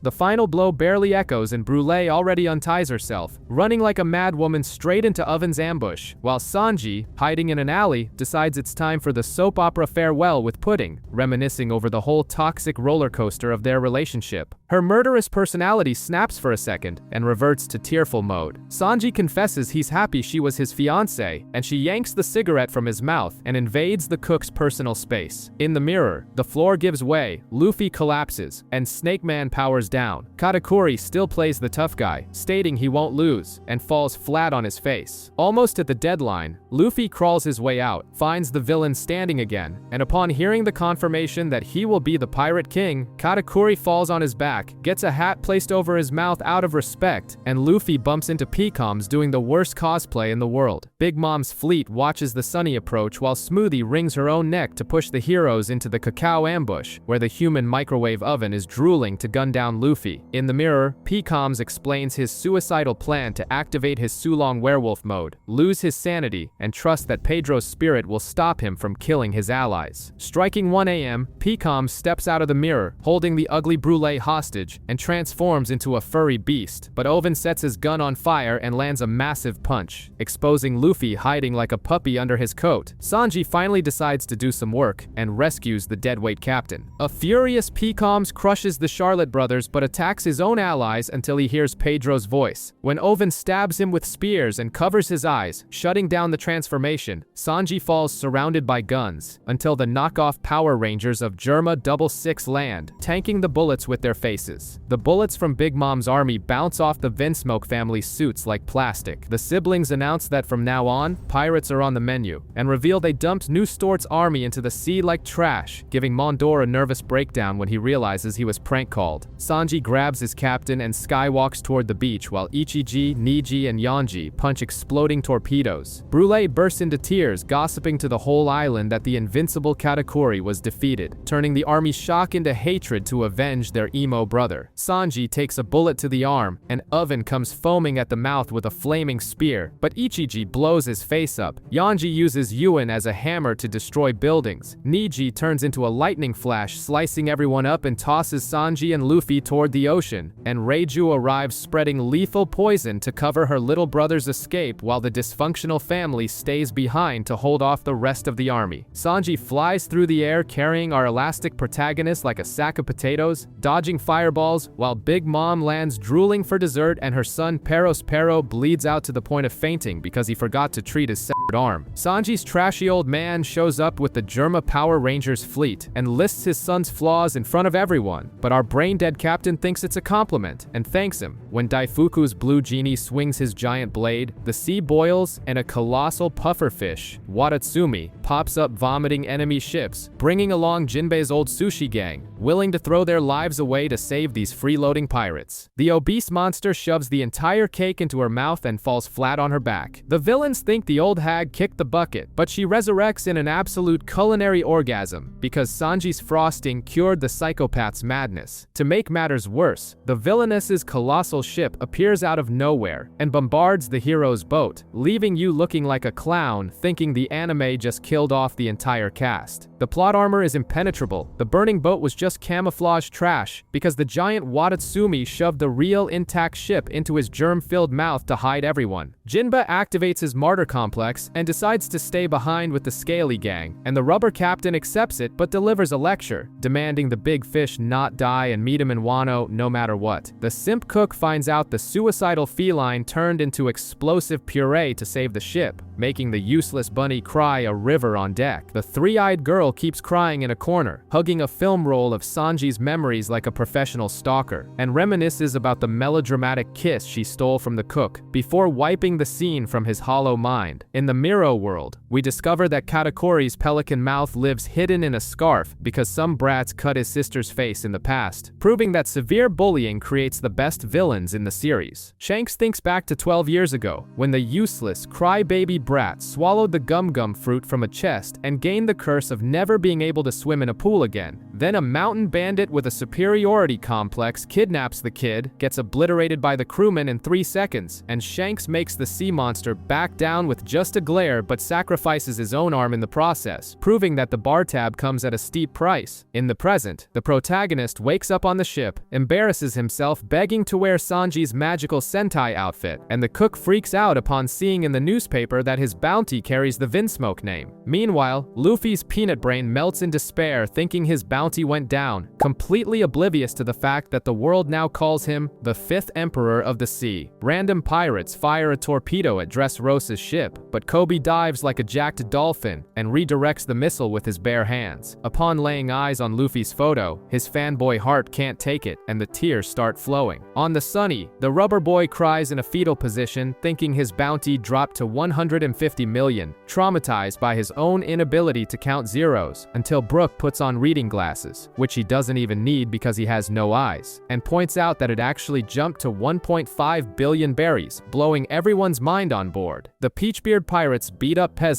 on some random island, but the ground rises and from the mud emerges the Revolutionary Army's squad of commanders: Morley, a whining Lindbergh, Karasu looking like a depressed crow, and Bello Betty walking the runway. Betty waves her flagstaff quite suggestively and injects blind courage into the population, who suddenly grab rolling pins and march against firearms, until Little Moda crushes Peachbeard's face with a single, well-placed whack. Sakazuki snorts with rage upon discovering that the blind Fujitora is taking a lovely stroll through Marijois, using the technical loophole that the Holy Land isn't an official marine base, and orders Ryokugyu to kick the guy out. The retired Sengoku laughs in the Marines' faces, remembering that the kid was the first idiot in history to break into Impel Down, take the full tour of all floors, and escape dragging an army of psychopaths and former enemies along with him. Sengoku has a flashback of Marineford, where Luffy unleashes Conqueror's Haki on autopilot, rescues Ace, but Ace gets turned into a melted human donut by Aka Inu, proving that pure fire doesn't beat magma. In the present, rich folks named after food drag themselves to the reverie. The Neptune family makes an appearance reeking of fresh fish, and Fujitora slurps noodles with the insecure Ryokugyu, dropping the bomb that he's here to cancel the warlord system because he can't stand pirates with a signed work contract anymore. The giant fishes are escorted by Garp and barred by Stelly, the king of Goa who took the throne after suspicious deaths, and who, Sabo recalls in a flashback, is his insufferable adopted brother whom he traded sake with Ace to seal their brotherhood pact. In the present, Sabo has already stolen a guard's armor to play spy. Stelly faints from terror, thinking the Neptunes eat people, and everyone boards the gondola, where Shirahoshi marvels at the fireball in the sky for the first time in her life. The entourage steps foot on top of the Red Line, greeted by Sabo disguised as a mall cop.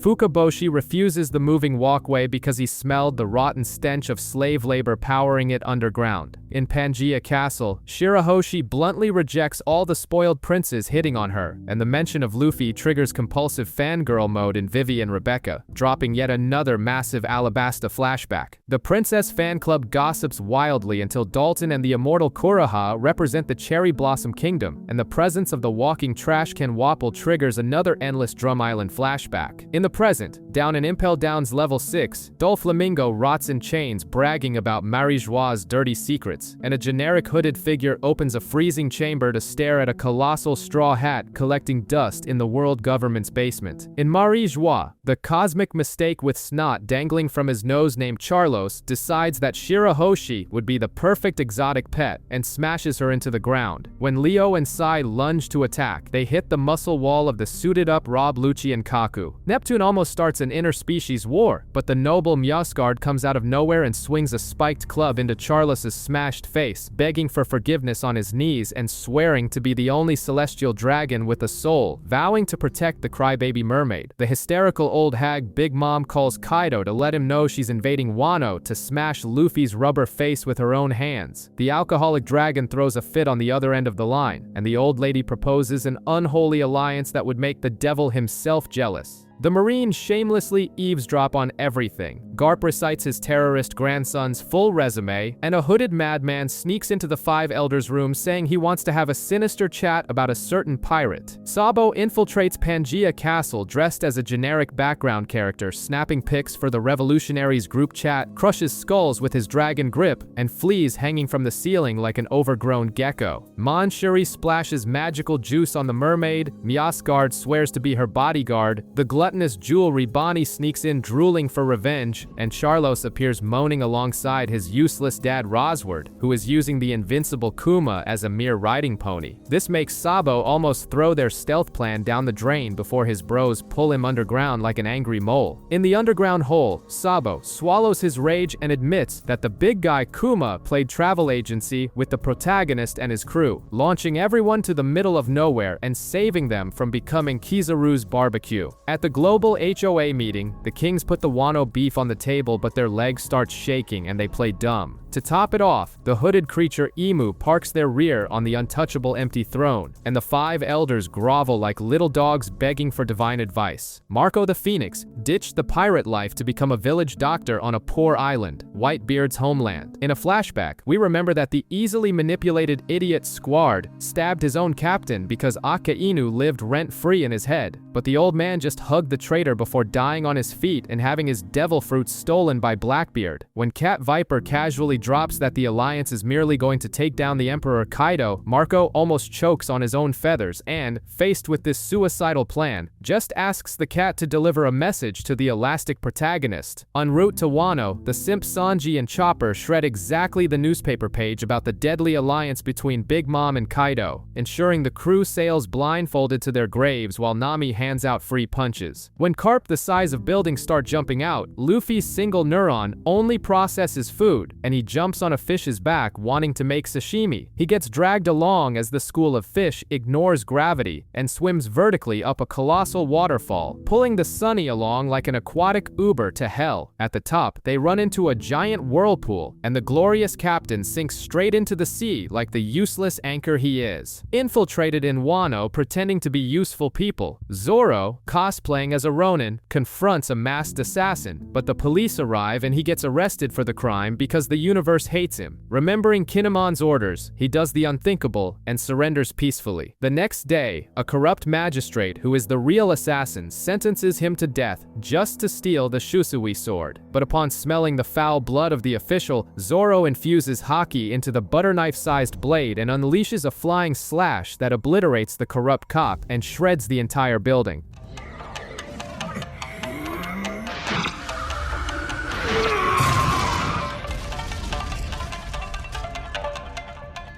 Meanwhile, the sea spits Luffy onto a beach. He wakes up with a crab pinching his nose, and a giant lion dog flies out of the forest straight into his face. Reclaiming his 3 swords, Zoro decides stealth is for the weak and summons a tornado of blades that levels the magistrate's house, and soon his face is on wanted posters while he drinks sake under a bridge like a bum with no bills to pay. On the beach, 2 goons riding a low-budget dinosaur carry the little girl Tama in a sack to sell to a brothel, but Luffy punches the sniper's face from a distance and activates Conqueror's Haki, making the giant baboon crap its pants. Tama escapes, and proving that this world's biology is a joke, pinches a dumpling off her own cheek, throws it down the baboon's throat, and turns the monster into a docile pet. Tama takes the protagonist to a condemned shack and prepares a solitary bowl of rice, which he inhales at an absurd speed and immediately asks for more, making the girl swallow the disappointment of having cooked her only meal of the year for a black hole in a straw hat. Old man Hitetsu reveals that Kaido's toxic water is killing the girl and that she's just waiting for Ace's return. Then the insensitive rubber man drops the bomb saying his brother kicked the bucket a long time ago, making the kid freak out and pass out, while Hawkins investigates the missing guards. The protagonist decides to take the poison girl to a doctor, grabs a cursed sword off the wall, and jumps on the lion dog's back with the sick kid. Meanwhile, the Green Swordsman, a fugitive in the capital, saves a woman being hunted by goons and asks for booze as payment, but the rubber man snatches the poisoned meat from his hand and instantly has his intestines screaming. Then Hawkins blocks their path, ordering them to surrender, forcing forcing the two to draw their blades for the bloodbath. The idiot duo charges at the card goth, and when the swordsman lands a clean cut on the boss, bizarrely, a random henchman takes the slash instead. Hawkins explains the dirty trick. He hides straw dolls in his body and redirects lethal damage to his subordinates. Wanting to play Yu-Gi-Oh!, the goth draws the reverse fool, making his own soldiers stab themselves, until the lion dog bites the two idiots and runs away, with Hawkins drawing the reverse Hierophant to make the creature chase them. The green swordsman blocks the straw beast, but the goth keeps transferring the suffering to the disposable henchman, until the green guy loses his patience and slices the ugly monster in half. Even so, Hawkins remains unharmed, pulls a third card that tells him to stop being a sucker, and gives up the chase, while the woman the green guy saved magically pops out of the dog's tail, where she was hiding like a parasite, and guides the group to a tea house to brew the potion. At the tea house, Kiku prepares a bitter broth, and the protagonist shoves the liquid down Tama's throat without pity, because medical consent is a myth. Tama wakes up good as new, but tries to run to drink the same rotten water until Tsuru, using emotional terrorism, makes the girl eat a sweet soup that she screams is her best birthday ever. When an arrow flies at the old woman's head, Zoro blocks it, and the attacker is revealed to be a flying ripoff named Batman who controls arrows. But while the idiots play Archer, a fast Gazelle Man grabs the sleeping kid and bails into the horizon. Gazelle Man runs away laughing with the lowly in his arms, until Kiku pulls a katana out of nowhere, mounts the dog Komachiyo, and starts the pursuit, revealing she's a samurai. At the base, Tama is thrown in front of Hold'em, a freak with a lion's head glued to his crotch who fights with his own beast and takes a punch to the balls. The villain orders a giant pair of pliers to rip her cheeks off, while the news that Luffy invaded the town gives Law an instant aneurysm. The protagonist and his greenish lackey invade Bakura with the stealth of a bull in a china shop, and Luffy fries the brains of half the town with Conqueror's Haki. The obese stalker Urashima spots Kiku, assumes she came to beg for marriage, and orders her capture. Luffy and Zoro even consider helping, but remember she said she was a samurai and watched the kidnapping from the front row. Full of lust, the giant leans in to force a kiss, but Kiku dodges, draws her blade, and humiliates him by slicing off his sacred topknot. When the bald guy charges, Luffy locks hands with the brute in a pushing match. The pushing match between the rubber boy and the mountain of blubber continues, and Luffy dodges Urashima's meaty slaps, delivers a Haki-infused punch, and inflates his hand to a colossal size, launching the fat guy out of the arena like flying trash. The Meatball Project destroys several houses until crashing into the roof of Hold'em's base, crushing the feline crotch villain the exact millisecond he is about to hurt Tama. Luffy climbs the rubble and demands to see the town's boss. The crowd decides to attack, and Luffy and the green guy wipe the floor with everyone's faces, while the giant woman draws her sword to play. Hold'em appears on the roof with the hostage in a lion's mouth, accusing the protagonist of working for this Shuten Maru guy, and the Straw Hat's brain melts, seeing the guy has a lion's head stuck to his belly like a rabid tumor. Just when it's time to throw down, the Killjoy Hawkins arrives, watched by the tattooed surgeon who's already out of patience. The giant woman warns that hitting the villain will summon the apocalyptic mammoth Jack, which only makes the stretchy hero angrier. A land ship stuffed with food crosses the street, and Luffy tells the green guy to steal the whole cargo. When the boss tries to swallow the girl, Luffy bounces to the roof and rescues the hostage. The villain ignites a sword with his own crotch's fire breath, but the rubber guy lands a flaming punch right in the guy's bizarre stomach, knocking him out instantly. Luffy flees with the hostage while the green swordsman and the giant woman steal the town's grub in a titanic wagon, and he even jumps on the centaur's back, riding her like a circus pony. In an alley, the tattooed surgeon tries to keep up his gladiator disguise with a basket on his head, but Hawkins recognizes his hand scribbles. The blonde's phone rings, letting him know the elastic idiot destroyed the town's boss, and the surgeon jumps on the wagon, screaming at the green guy for turning a stealth mission into a disaster against the Emperor. The giant dog drags the carb-loaded wagon to the town of the destitute. The starving people devour everything, but the feast is interrupted by a trio of henchmen demanding the merchandise, until Luffy falls from the sky and crushes all three with a colossal barrel of pure water stolen from the crown. The town cries tears of joy, filling their bellies for the first time. Later, the gang climbs the mountain after the ruins of Odin's castle and finds a graveyard with tombstones engraved with the names of all the allied samurai and the dragon brat, a giant white tiger carrying a sword sword in its mouth wants to play tag, and Zoro stays behind to handle it. In the flower capital, the drunk Kyoshiro throws up the gossip that Oden's wife cast a curse 20 years ago, promising that 9 samurai would return to take Shogun Orochi's head. In the ruins, Luffy finds the graves of Kinemon and Momonosuke, and almost has a heart attack seeing a ghost, but it's just Kinemon himself, very much alive and fighting explosive diarrhea. Kinemon drops the bomb. He, Kiku, Momonosuke, Kanjuro, and Raizo are time travelers who jump 20 years from the past. Kinemon gives a history lesson. Oden was an exiled delinquent, beat the crap out of the bandit boss Ashura Doji, and became the official ruler of the place. 20 years ago, the coup happened. Oden was killed by the executioners, and Kinemon ran to the burning castle to save Oden's wife, Toki, and the kids. But Toki refuses to be saved. She ate the time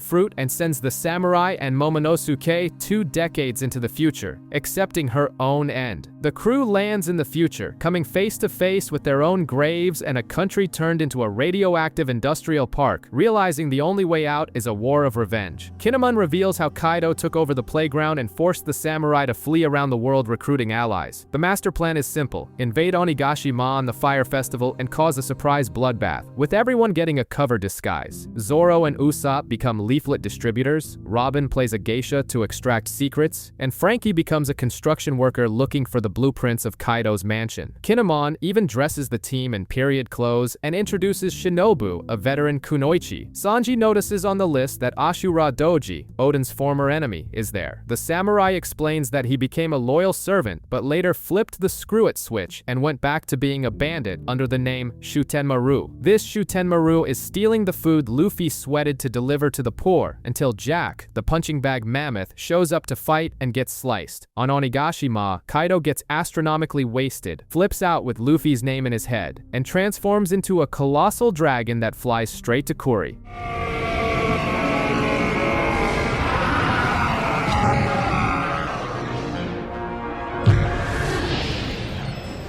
Kaido appears in Okobore in his blue dragon form, as drunk as an annoying uncle, and Law explains that the crew was exposed because Luffy trashed the factories in Punk Hazard and Dressrosa, ruining Doflamingo's devil fruit smuggling operation. To save everyone's skin, Hawkins throws out a mystical bluff, lying that Law and Luffy are in the ruins of Oden's castle. The drunkard emperor falls for it instantly, flies to the mountains, and pukes his blast breath, a colossal beam that wipes the castle off the map, pierces the mountain, and incinerates towns, with Luffy screaming the dragon's name. Kaido's beam vaporizes the castle and leaves everyone dumbfounded, but Luffy goes into suicide mode, jumps to the clouds, and slams a colossal elephant gun into the overgrown lizard's head.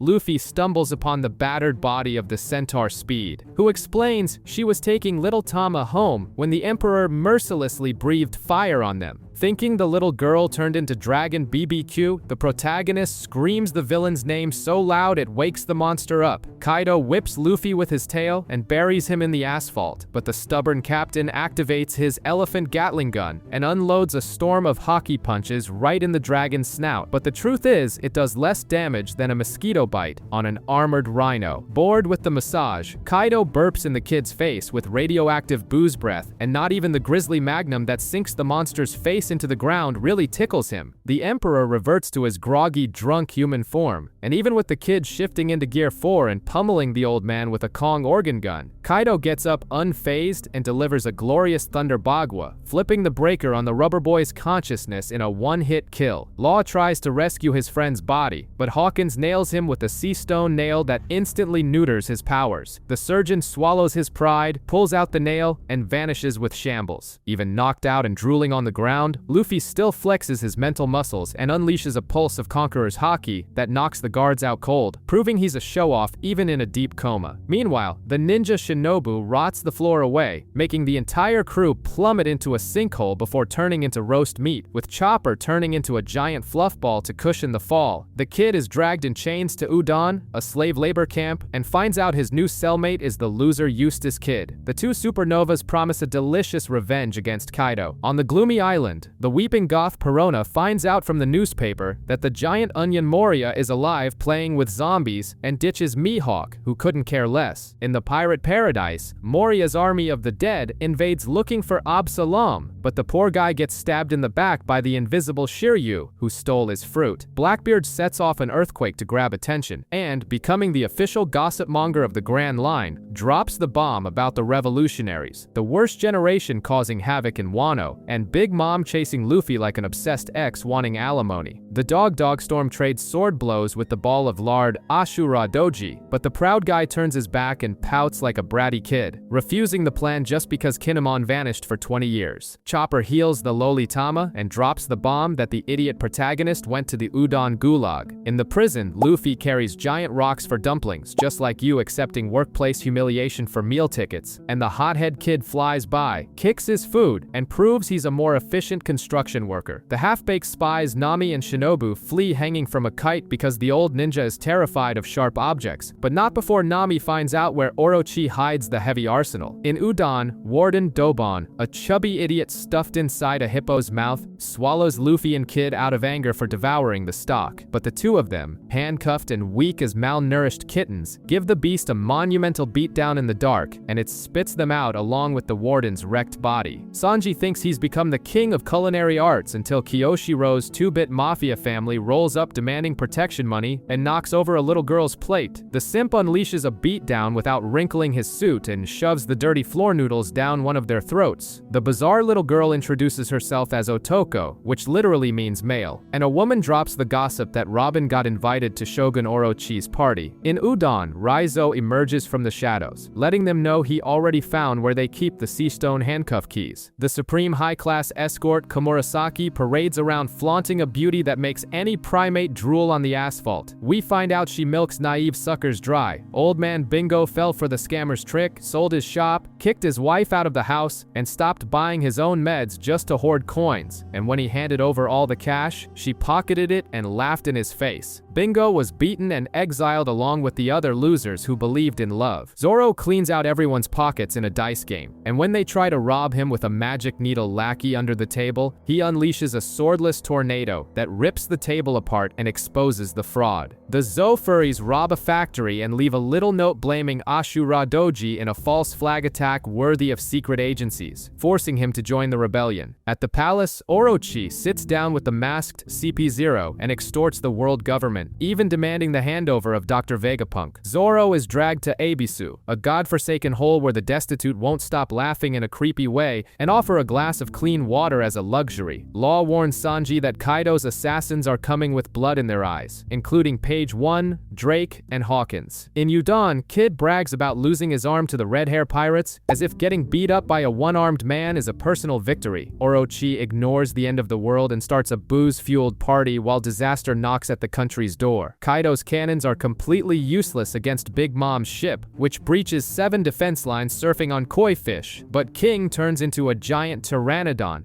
dive bombs from the sky, and kicks the old hag's boat back into the abyss, reminding everyone that devil fruit users sink like lead in the water. In the capital, Page 1 turns into a Spinosaurus and crushes noodle shops to lure out the cook, who tries to flee like a cowardly rat until he pulls out the battlesuit of the family he hates so much. The simp cook embraces the technology he hates and activates the Sentai can, becoming the glorious Stealth Black. Well, here goes.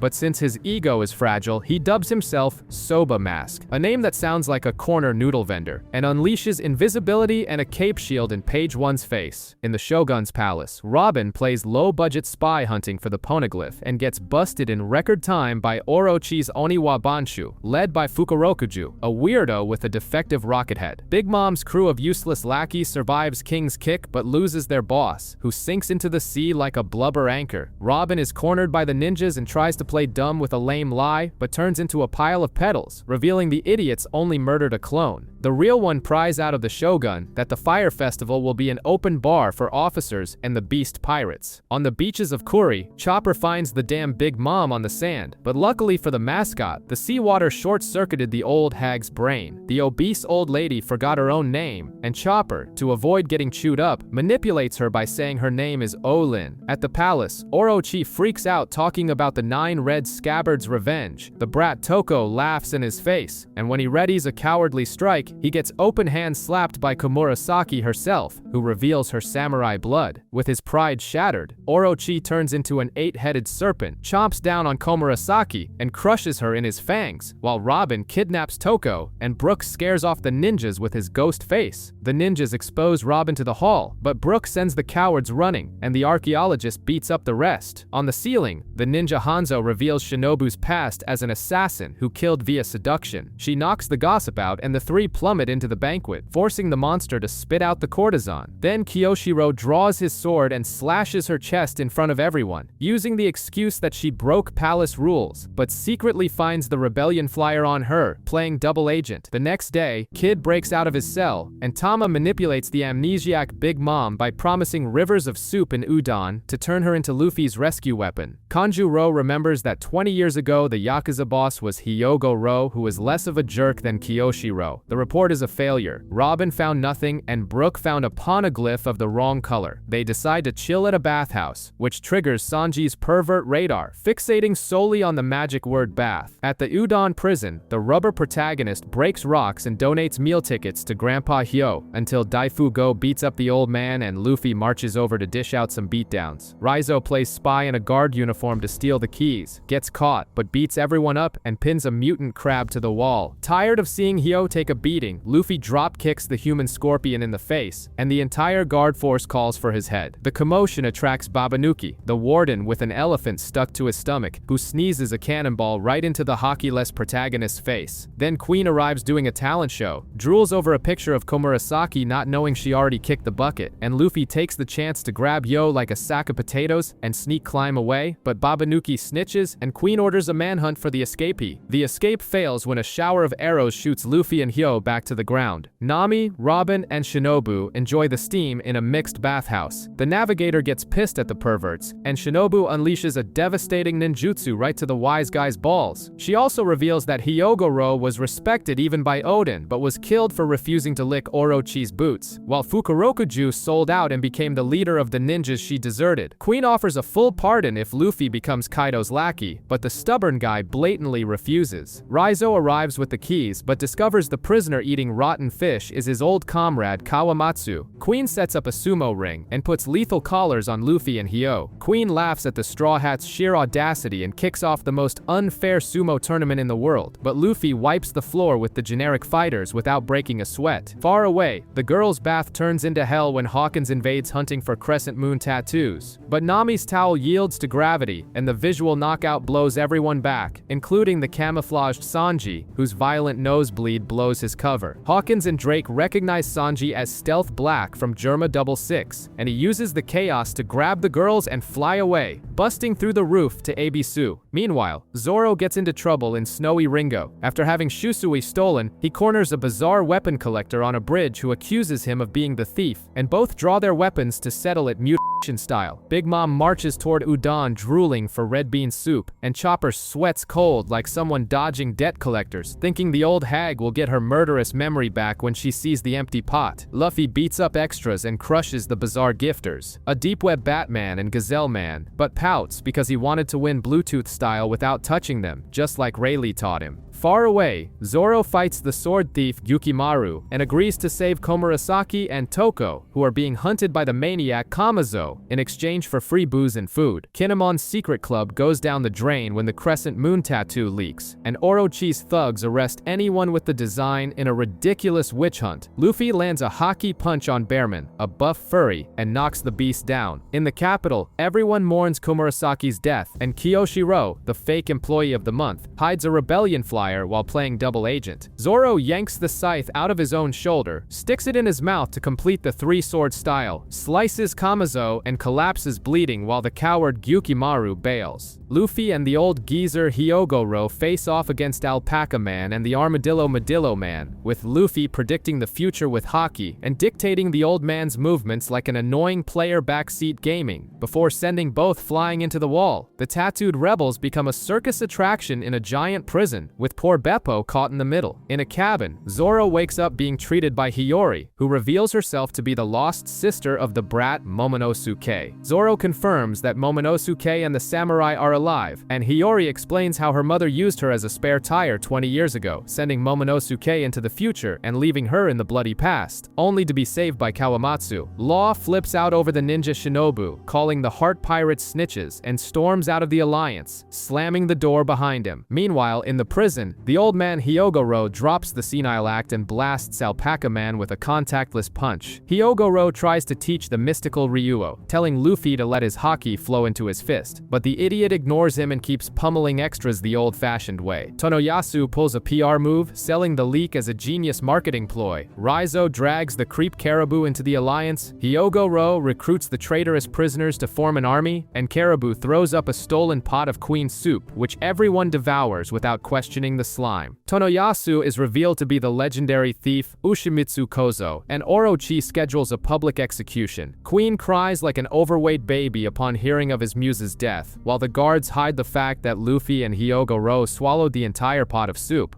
Brook breaks into a cabin and catches Zoro sharing sheets with Hiyori, then drops the bomb about the execution, making Toko run desperately to save her father, who's already being dragged to the slaughterhouse. Komurasaki's coffin parades through the streets, drawing the tears of thousands of simps, and Tonoyasu is hung on a cross in the sky above the capital, broadcast live. Kinemon and Hyogoro choke up when they recognize Shimotsuki Yasui, the former daimyo who took Oden in. Yasui laughs like a lunatic, calling Orochi a parasitic worm who ruined the country, while the beggars of Ebisu, Usopp, Nami, and Robin storm the capital to save the old man. Playing 4D chess with his own life, Yasui lies that the flyers were just a prank and that he altered the rebel meeting spot before being gunned down in a hail of bullets. Toko and the citizens of Ebisu surround his corpse laughing hysterically, and Hiyori reveals the cruel joke. Kaido's defective smile fruits stripped away their emotions, trapping them in an eternal laugh while their souls are crushed inside. Shinobu and Hiyori explain the smiles. Kaido bought the counterfeit devil fruits from Doflamingo, but only 10% grant powers. The rest lose the ability to swim and get stuck in a cursed state of joy, giving birth to the waiters, gifters, and pleasures castes. Ebisu lived in misery until Orochi dumped the half-eaten fruits for the starving citizens, creating the Smiling Circus. Toko crashes the execution to grab her father. Orochi aims at the kid, but Zoro and Sanji break through the fence and slice the bullets in the final millisecond. Zoro and Sanji make mincemeat out of the generic samurai, and Kyoshiro blocks Zoro's flying strike aimed at Orochi. Drake unzips his devil fruit powers and goes full Allosaurus on Sanji, while Frankie takes all the lead from the firing squad straight to his metal chest to rescue Yasui's corpse. In the prison, Kid recognizes the maniac Kamazo as his partner killer, who was forced to swallow a smile fruit and is trapped in an eternal laugh. Luffy goes ballistic, demanding to resume the slaughter in the ring. Zoro clashes swords with Kyoshiro, and Sanji brawls with Drake's lizard form, but Orochi's Ninja Patrol identifies everyone as Straw Hats, thanks to Hawkins' cards. In Udon, Kid and Killer are dunked upside down in a water tank while Luffy and Hyo are forced to fight in the ring. Law corners Hawkins behind Beppo, but the magician transfers all damage to Law's allies. Sanji delivers a flurry of flaming kicks to Drake and runs to be the hero, but Zoro gets to Hiyori first, and Big Mom arrives at the gate frothing at the mouth for soup. Kinemon confesses to Ashura that he orchestrated the fake attacks just to piss off Hold'em and drag the bandit back into the rebellion, begging for forgiveness. Big Mom tears the Iron Gate apart with her bare hands like wet toilet paper, sniffing out the soup. Queen loses his mind, declares the soup is his oxygen, and turns into a Brachiosaurus to prove he's the alpha male, but the cannibal matriarch grabs the massive lizard and slams his fat face into the stone floor with pathetic ease. The starving old bag treats Queen, a high-ranking talking cyborg dinosaur like a wet trash bag and tosses him into the wall, destroying the entire prison and saving Kid and Killer from the torture beam out of pure plot armor. But a global tragedy strikes Big Mom. The pot of red bean soup is empty because the starving protagonist sucked down every last drop earlier. Furious, she attacks Luffy and Hyogoro, and the kid finally awakens his Ryuo Haki, ripping off their explosive collars with his bare hands. Luffy tries to replicate Rayleigh's magic to block Big Mom's punch, fails miserably because he's no Dark King, and gets launched through the wall with Hyogoro. Big Mom keeps wrecking the factories like a wrecking ball until Queen sets up a pot of soup as bait and dive bombs from the sky like an obese meteor. The headbutt reboots the old lady's glitchy operating system, bringing back 100% of her memories. With her memory back, Big Mom passes out on the floor like you on a Sunday night. Queen ties the old hag up in sea stone and ships her off to Onigashima. The fodder guards surround Luffy and order the prisoners themselves to beat him up. Then a voice echoes from the sacred cell. The monster inside is Kawamatsu, a red scabbard who survived 13 years eating poisoned fish, and he spits bones like a machine gun, piercing the guards' necks. Raizo plays Naruto with cheap clones, escapes through the window, and tosses the keys to Kawamatsu's cell. The Kappa breaks free and slices up the guards, making the entire prison crap their pants. Far away, Zoro plays bodyguard to Hiyori until a flute player tries to shoot a dart into their faces, and he goes on the offensive. And Kid, now one-armed, begs Killer to unlock his cuffs, but the poor guy can only laugh at his captain's misery due to the defective fruit. The cowardly prisoners blame the scabbards and the protagonist for the mummy virus. In response, Luffy hugs the infected to catch the virus on purpose. Dripping with zombie juice, he calls everyone losers and promises a Wano free of hunger. Babanuki loads 200 doses into his elephant trunk, but Luffy ties the trunk into a knot and the bomb detonates inside him. With 8 days left, the rubber boy logs his first victory and liberates the prison. Killer frees the emo kid, who arrogantly rejects the alliance and bails on a scrap metal magnetic arm. Ashura takes Kinemon to the graveyard to tell the tragic tale of the henchman who yelled Tsunachi and got wiped out in Onigashima, finally agreeing to join the alliance. In Udon, the skeptics doubt Luffy, so he chucks a rock at Momonosuke to force the brat into the middle of the crowd. Recognized, the mini-dragon delivers a speech, and they swear to take down Orochi. Zoro and Hiyori are ambushed by Fukurokuju's circus ninjas, and the green-haired swordsman makes mincemeat out of all of them without breaking a sweat. At the palace, Orochi calms down knowing they've caught Law, who is now chained up living out the worst BDSM nightmare of his life. Nami finds Beppo, who reveals that Law traded his freedom to save his crew, surrendering to get beaten by Hawkins and Drake. Robin and Usopp contort their faces into grotesque expressions to fool the checkpoints and grab a small boat. In Udon, Luffy keeps embarrassing himself and takes a flying kick from the elderly Hyogoro. At Bandit's Bridge, Zoro corners the thief who stole his sword, but the frog Kawamatsu spawns out of nowhere, and Hiyori recognizes the creature immediately. Meanwhile, Big Mom is delivered to Kaido's mansion like an Amazon package. The dragon orders her cuffs removed, and the two emperors start beating the living daylights out of each other. Kaido and Big Mom tear the world apart while Queen tries to desert Onigashima. In Udon, the cured prisoners worship Chopper as a furry god, and 4 Yakuza bosses beg to join Luffy's suicide squad. Raizo announces 3,500 meat shields, but without a single weapon. On a bridge, Hiyori cries, apologizing to Kawamatsu for running away while he starved himself down to skin and bones. Kawamatsu drops a flashback about wandering through Ringo, a frozen wasteland where tombstones are katanas, and befriending the fox Onimaru to stockpile swords for the rebel army until he was arrested for stealing tofu. In the present, he realizes Gukimaru's disappearance leads to the old weapons cache and tells Kinemon the crisis is over. Plot twist: Yukimaru was the fox Onimaru in disguise the whole time. Zoro wants Shusui back, but Hiyori offers him Enma, the only blade that ever pierced Kaido's hide. Hiyori plays the guilt trip card. Shusui is a national treasure, and its theft cursed Wano. Zoro accepts the trade, demanding a tour of Ryuma's grave. In the Flower Capital's prison, Law slices Hawkins in half like a salami, learns that Appu was always Kaido's lapdog, and walks right out the front door. Appu enters Wano dragging the numbers, and Kaido announces over the megaphone that he and Big Mom have formed the most demonic pirate alliance in history. Hitetsu hands the legendary Enma to Zoro, who tries a casual swing, only for the blade to suck up his haki like a parasite, obliterating a chunk of the cliff face. With 24 hours left, Kinemon leads the troops to the port, crying over how 4,000 extras are supposed to survive 30,000 armed goons. At the capital, the shogun receives a leak revealing the new hideout and that Hiyori is still breathing. The reverie ends, and the kings head home. The journalist Bird Morgans beats the crap out of a Cypherpol agent who tried to censor his headline. Out at sea, Kobe calls Drake, who reveals himself as a marine spy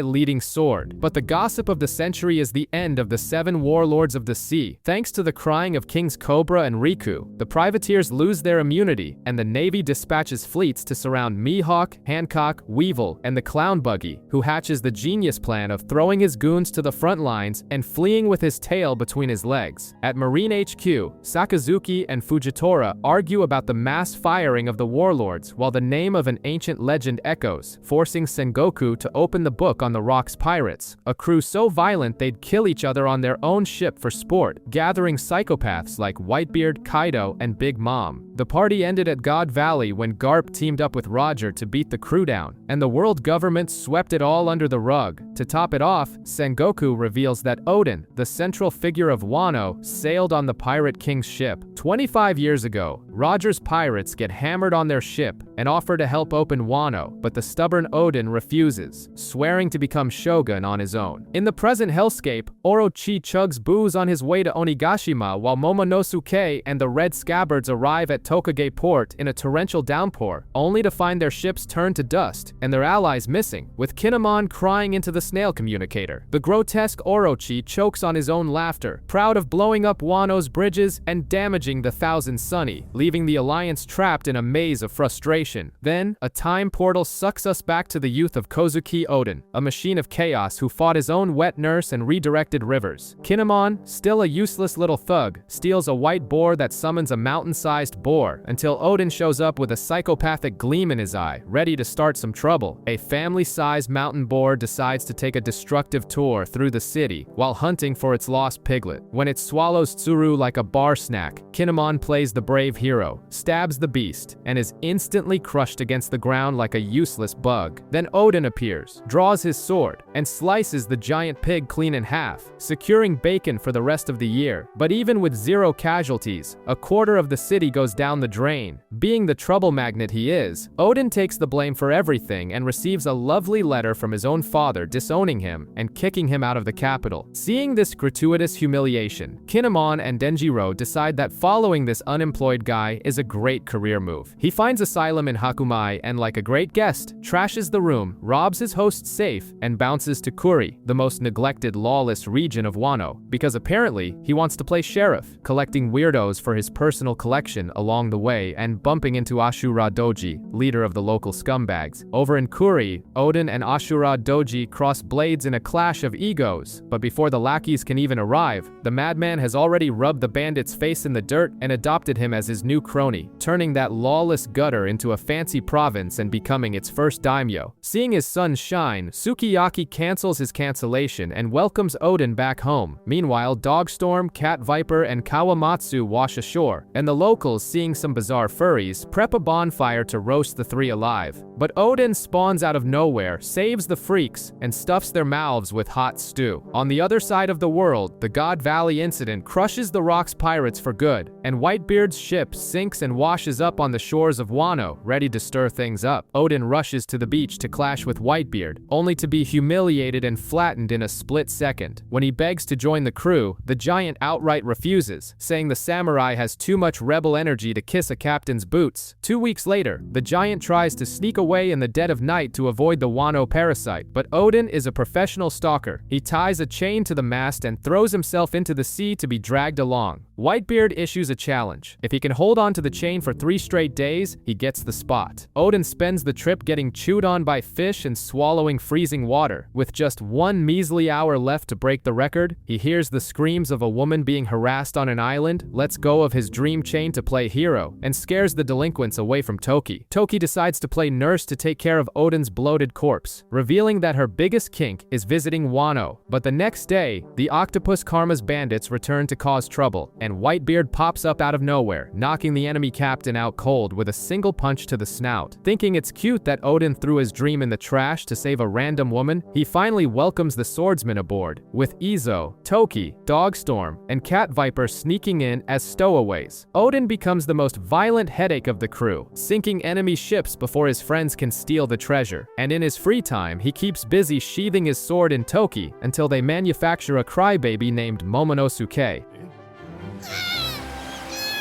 My son is born! He shall be known as Kozuki Momonosuke! Back in Wano, Sukiyaki is bedridden and about to kick the bucket, electing the trash bag Orochi as his substitute in power. Orochi has become the official substitute while this idiot plays pirate, and a flashback reveals that his Kurozumi grandfather attempted a coup by killing off the daimyos because the shogun couldn't make a baby. But Sukiyaki was born by a medical miracle, the plan went down the drain, and the family became toxic waste on the streets. Hiding in the bushes like a scared rat, Orochi finds the decrepit hag Higurashi, who reveals herself as a bitter Kurozumi and shoves an 8-headed devil fruit down the kid's throat so he can usurp the throne. Higurashi then transforms into the naive Odin to get Orochi a job at the palace, and years later turns into Sukiyaki himself to fake his death by illness, putting the big-headed weasel-faced coward in absolute power over the nation. The two most jacked old men in the ocean clash their massive blades, and the entire crew beats the crap out of each other for 3 days straight until they all become besties, while Shanks and Buggy tremble looking at that weirdo Blackbeard. Roger sits down with the two captains and is blown away to discover that the brute Odin can read the magic stone cubes. Like a beggar asking for spare change in the rain, he begs to borrow Odin for just 1 single year. Whitebeard gives a purely hateful pout and flat out refuses. But Odin, selfish as always, smiles, agrees, and packs the bags of his pregnant wife and brats to jump ship. Roger discovers he has a terminal illness and less than a year to breathe, but instead of crying in bed, the crew gets wasted, rides an absurd water spout, and invades Skypiea. They find a massive bell with another giant stone cube that reveals the weapon of mass destruction called Poseidon, hidden at the bottom of the sea on Fishman Island. Down there, King Neptune explains that Poseidon is actually a crybaby mermaid princess born every few centuries with the talent to control colossal sea monsters. The fortune teller Charlie swears the brat won't be born for another 10 years, which means the sick old man Roger will be pushing up daisies long before he gets to see it. The irresponsible sightseeing tour brings the crew back to the isolated hole of Wano just to scan one more stone, but Toki collapses from exhaustion after years of jumping from boat to boat, popping out kids, and gets left behind with Dogstorm and Cat Viper acting as babysitters. Odin has a sudden burst of conscience and almost gives up after all the crying, but his stubborn wife screams in his ear, telling her husband to shut up and get back to the sea. The crew rushes to the elephant island of Zo to grab the last piece of the puzzle, and in the final stretch, Buggy the Clown catches a pathetic high fever and gets left behind. Shanks plays the loyal friend, holding the sick guy's hand, and gets the iconic straw hat as a parting gift. Please let me go with you. I'm flying. Ask the Fleeman still at it. Upon stepping onto the sacred island and laying eyes on the treasure, the terminally ill captain laughs his ass off until he runs out of breath and names the place Laugh-Tale. Roger beats the game, becomes the first pirate king, and goes back to pick up those useless bums Shanks and Buggy. But since the script is cruel and his days are numbered, the Marines and Garp start breathing down his neck. So he disbands the crew and Rayleigh drops everyone off at home, with Odin finally setting foot back in Wano. There, Kinemon drops the reality bomb, with Sukiyaki kicking the bucket. That piece of crap Orochi stole the shogun's seat, and riding Kaido's coattails, turned into a third-rate dictator, filling Wano with weapon factories run by slave labor. His goons even invaded the house to cancel Momonosuke's life subscription, and Toki took an arrow to the leg protecting the kid. With his blood boiling, Odin runs off with his sword in hand to slice up Orochi's ugly mug. Ignoring all common sense, Odin invades the flower capital to slice up Orochi, but Old Man Semimaru raises an impenetrable barrier with his devil fruit. To make the humiliation worse, the hag Higurashi confesses she played cosplay as Sukiyaki to hand the throne over on a silver platter, proving Odin's dad didn't die of any damn flu. In a bizarre plot twist, Odin regains his position, but decides the best political strategy is to strip naked every week in the courtyard, swinging his meat in the wind and singing about Odin's stew like an idiot.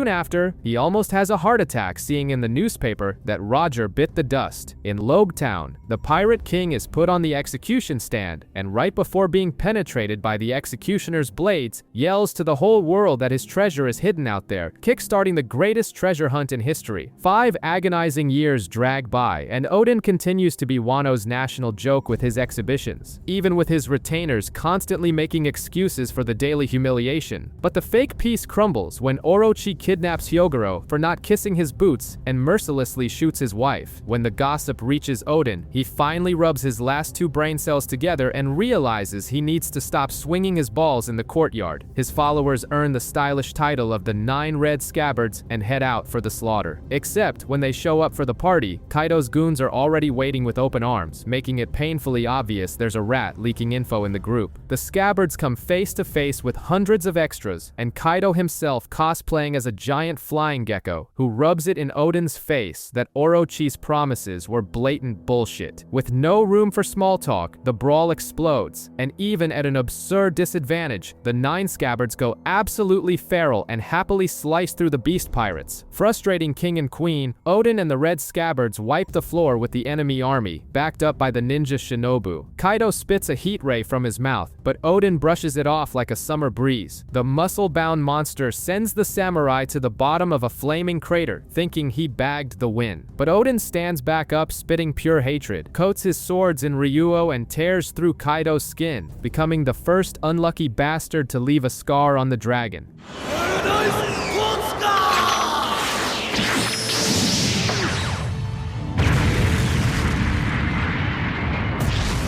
Just as he raises his blade to finish off the lizard in human form, the hag Higurashi turns into the brat Momonosuke, faking a hostage situation with a knife to his throat. Odin falls for the oldest bait in history, drops his guard, and takes a hit to the back of the neck that shuts down his windows. The samurai squad gets sent to the slammer in the flower capital, and the verdict is brutal. They'll become soup in a boiling cauldron in 3 days. Right before diving into the broth, Odin proposes a bet to Orochi. If they survive the hot bath, they walk free. Kaido accepts the culinary challenge and promises to free the retainers if they endure being boiled alive for an hour. Odin jumps into the pot, but instead of letting his friends become stew, he lifts the giant wooden plank and holds everyone above the water. While Odin's veins are popping, Shinobu loses her patience and beats the crap out of an extra mocking her master, deciding to expose the truth about the Shogun. Turns out Orochi has an edgy villain backstory. His Korazumi family was hunted like sewer rats after his grandfather attempted a coup, and destroying Wano was just the temper tantrum of a rejected kid. Worse, she reveals Orochi was kidnapping hundreds for sacrifice and offered a pathetic deal. He and the lizard would leave if Odin did a public humiliation striptease. Odin swallowed his pride and danced naked all week, thinking he was saving the day. Hearing this, the ungrateful crowd realizes their colossal screw-up and cries for the human stew pot. The peanut-brained citizens who used to laugh at Odin now beg for him to survive. The Lord already knows he's turned into soup stock and orders his retainers to open the country's borders in his name. After half an hour of human ramen, Orochi throws a fit and orders them to turn up the heat, but Odin defies biology and lasts the full hour, powered entirely by sheer spite. But expecting a cowardly dictator to keep a promise is like expecting him to have common sense, and Orochi orders them to gun the poor guy down anyway. Realizing the scam, Odin grabs the log full of dudes above him and chucks the gang like a frisbee out of the execution zone, screaming at them to run. Kaido reveals he already whacked the shape-shifting hag, pulls out his heavy-duty pistol, and puts a bullet right between Odin's eyes. His final words are cut off by the gunshot, but the weeping crowd finishes the legendary catchphrase, while the true Chad of Wano sinks with a smile.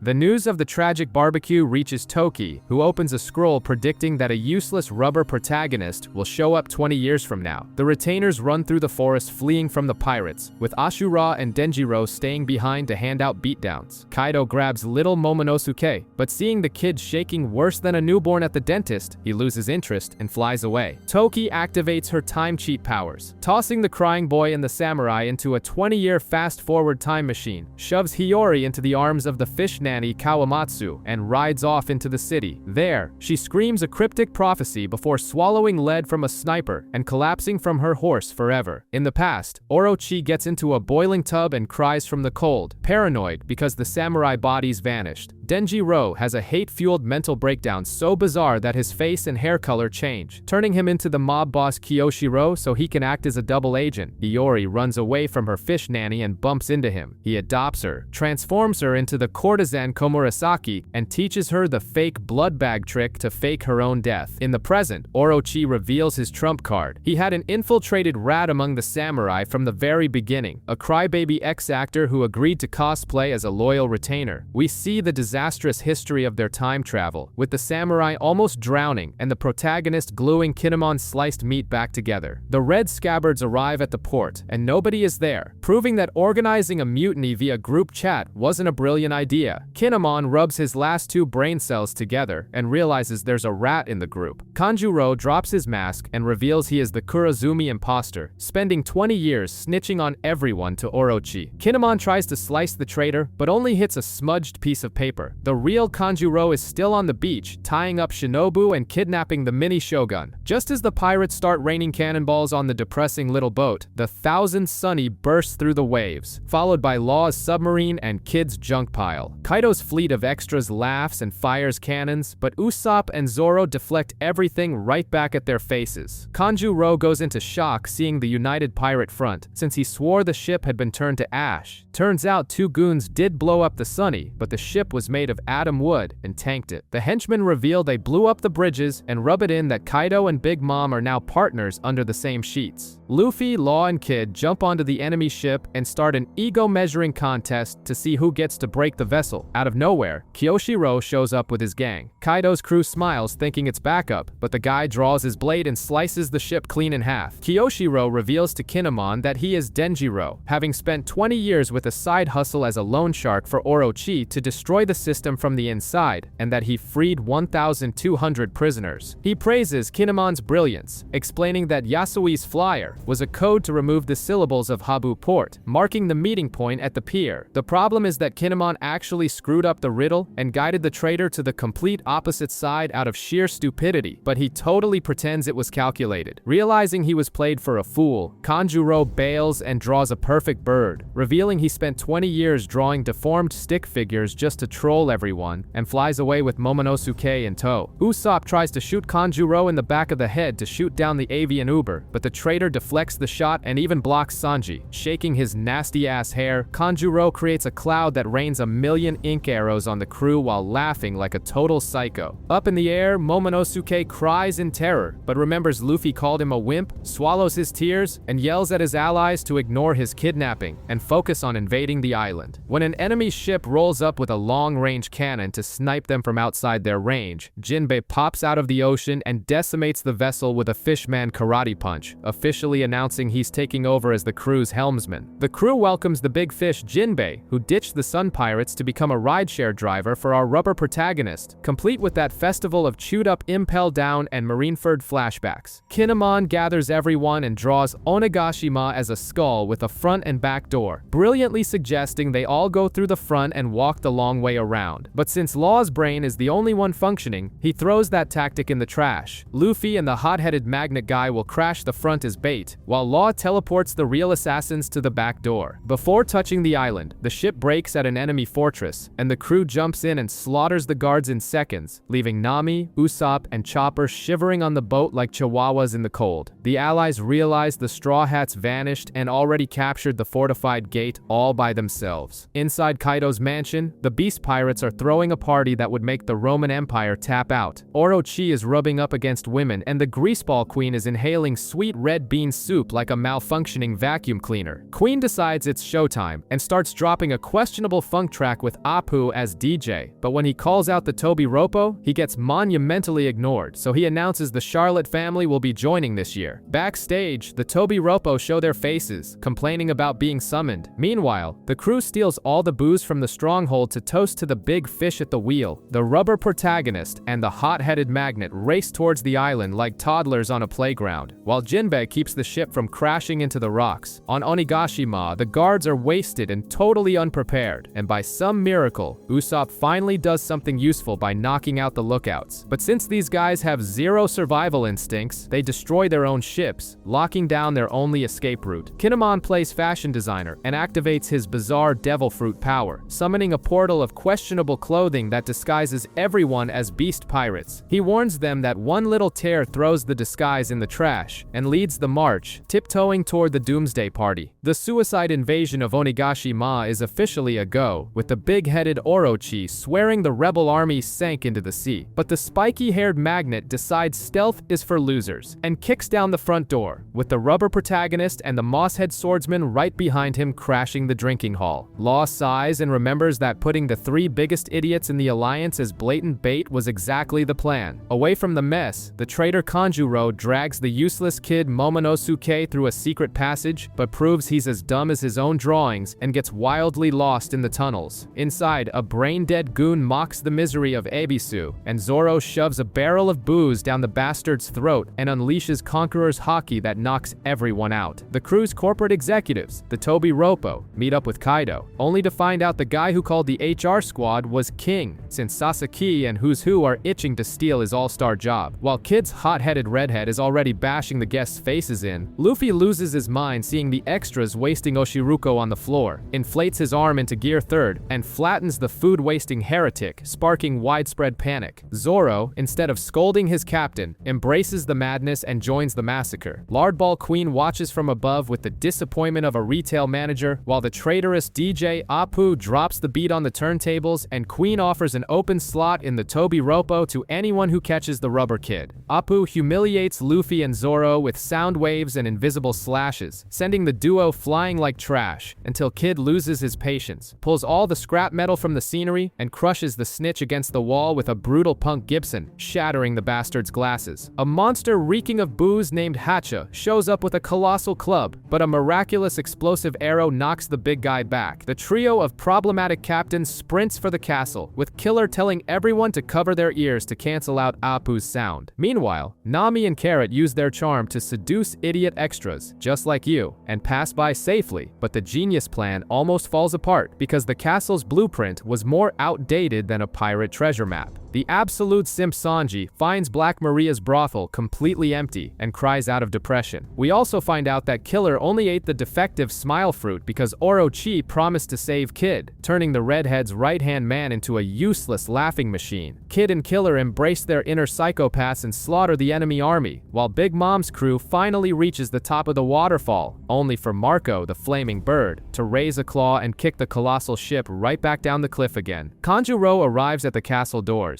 but the guards didn't read the treason script and beat the crap out of the poor guy before letting him inside, dragging a beaten and unconscious Momonosuke. The gluttonous old hag Big Mom spots the crew's raccoon and kicks off a cartoonish chase after Chopper's tank, swallowing an explosive like it was a breath mint and continuing the hunt foaming at the mouth. Meanwhile, Orochi decides to execute the guy to boost the morale of his useless goons, and the preppy dino girl Ulti forces poor Page 1 to carry her, only for both of them to roll down the stairs and land straight into the lap of the rubber protagonist. A masked psycho cosplaying as a demon comes skipping down the hallways looking for the protagonist, while Luffy and Ulti resort to unprovoked violence in a headbutting contest that would make two old goats jealous. When Ulti preps her most overpowered move to smash the protagonist's face in, the masked guy pops out of nowhere and lays the girl out with a broken attack, a classic kill steal, before tucking the protagonist under his arm like a sack of potatoes and bolting, revealing himself to be Yamato, son of the alcoholic dragon Kaido. The candy-sucking clown Pero finally climbs the waterfall surfing on a caramel slug and swears vengeance against the pineapple Marco and King. On the balcony above, the coward Orochi ruins the alcoholic dragon's party by showing off Momonosuke crucified and ready to be turned into ham. Meanwhile, Yamato tries to have a civilized chat, but the protagonist refuses to talk with the enemy's son and starts throwing hands without mercy. The cowardly cowardly dictator Orochi puts on a freak show revealing that the kid on the cross is a time traveler, asking the crowd to choose how to send the brat to the afterlife, forcing the disguised alliance to boo so they don't blow their cover. At the back of the island, the Surgeon of Death's submarine surfaces, and he uses his magic bubble to swap the samurai with a pile of rocks, teleporting the whole gang to a snowy peak. In a hidden corner, Yamato takes off his mask and shocks everyone, explaining he became a man because Odin was a man, before dropping the bomb that the protagonist reminds him a lot of his BBQ brother, Ace. The arrogant traitor shows up at the door bragging about how little Momonosuke tried to act tough with a tiny knife before getting beaten unconscious, securing his VIP seat at the execution. The samurai resort to violence, and Kaido announces to the whole world his new corporate merger with the Big Mom Pirates right before the crazy old lady herself crushes Zeus and crashes the party, breaking absolutely everything. Kaido reveals his modest plan to capture the ancient weapons and plunge the world into eternal chaos. When Orochi dares to complain, the dragon draws his blade and locks off the shogun's head with the ease of opening a bag of chips. Far away, Kanjuro cries and begs for forgiveness, pulling at Kiku's soft heart, but it was just cheap theater, and he attacks brutally, making the samurai finally slice up the makeup-wearing clown. To cap it off, Kaido reveals he is literally going to drop the island of Onigashima on top of the flower capital, with the new paradise of destruction ruled by his rebellious son Yamato, who screams in anger at the mandatory promotion to the shogun position. Proving that loyalty is an outdated concept, Fukurokuju and the dead Orochi's ninjas switch sides at the speed of light for a steady paycheck from Kaido. The dragon offers Momonosuke a dirty deal, deny being Odin's son, and the execution is called off, with the crowd begging the kid to lie like a politician on the campaign trail. Meanwhile, Luffy and Yamato run desperately through the halls with Ulti and Who's Who hot on their heels. And outside, the Firebird Marco and the Lollipop Licker Peros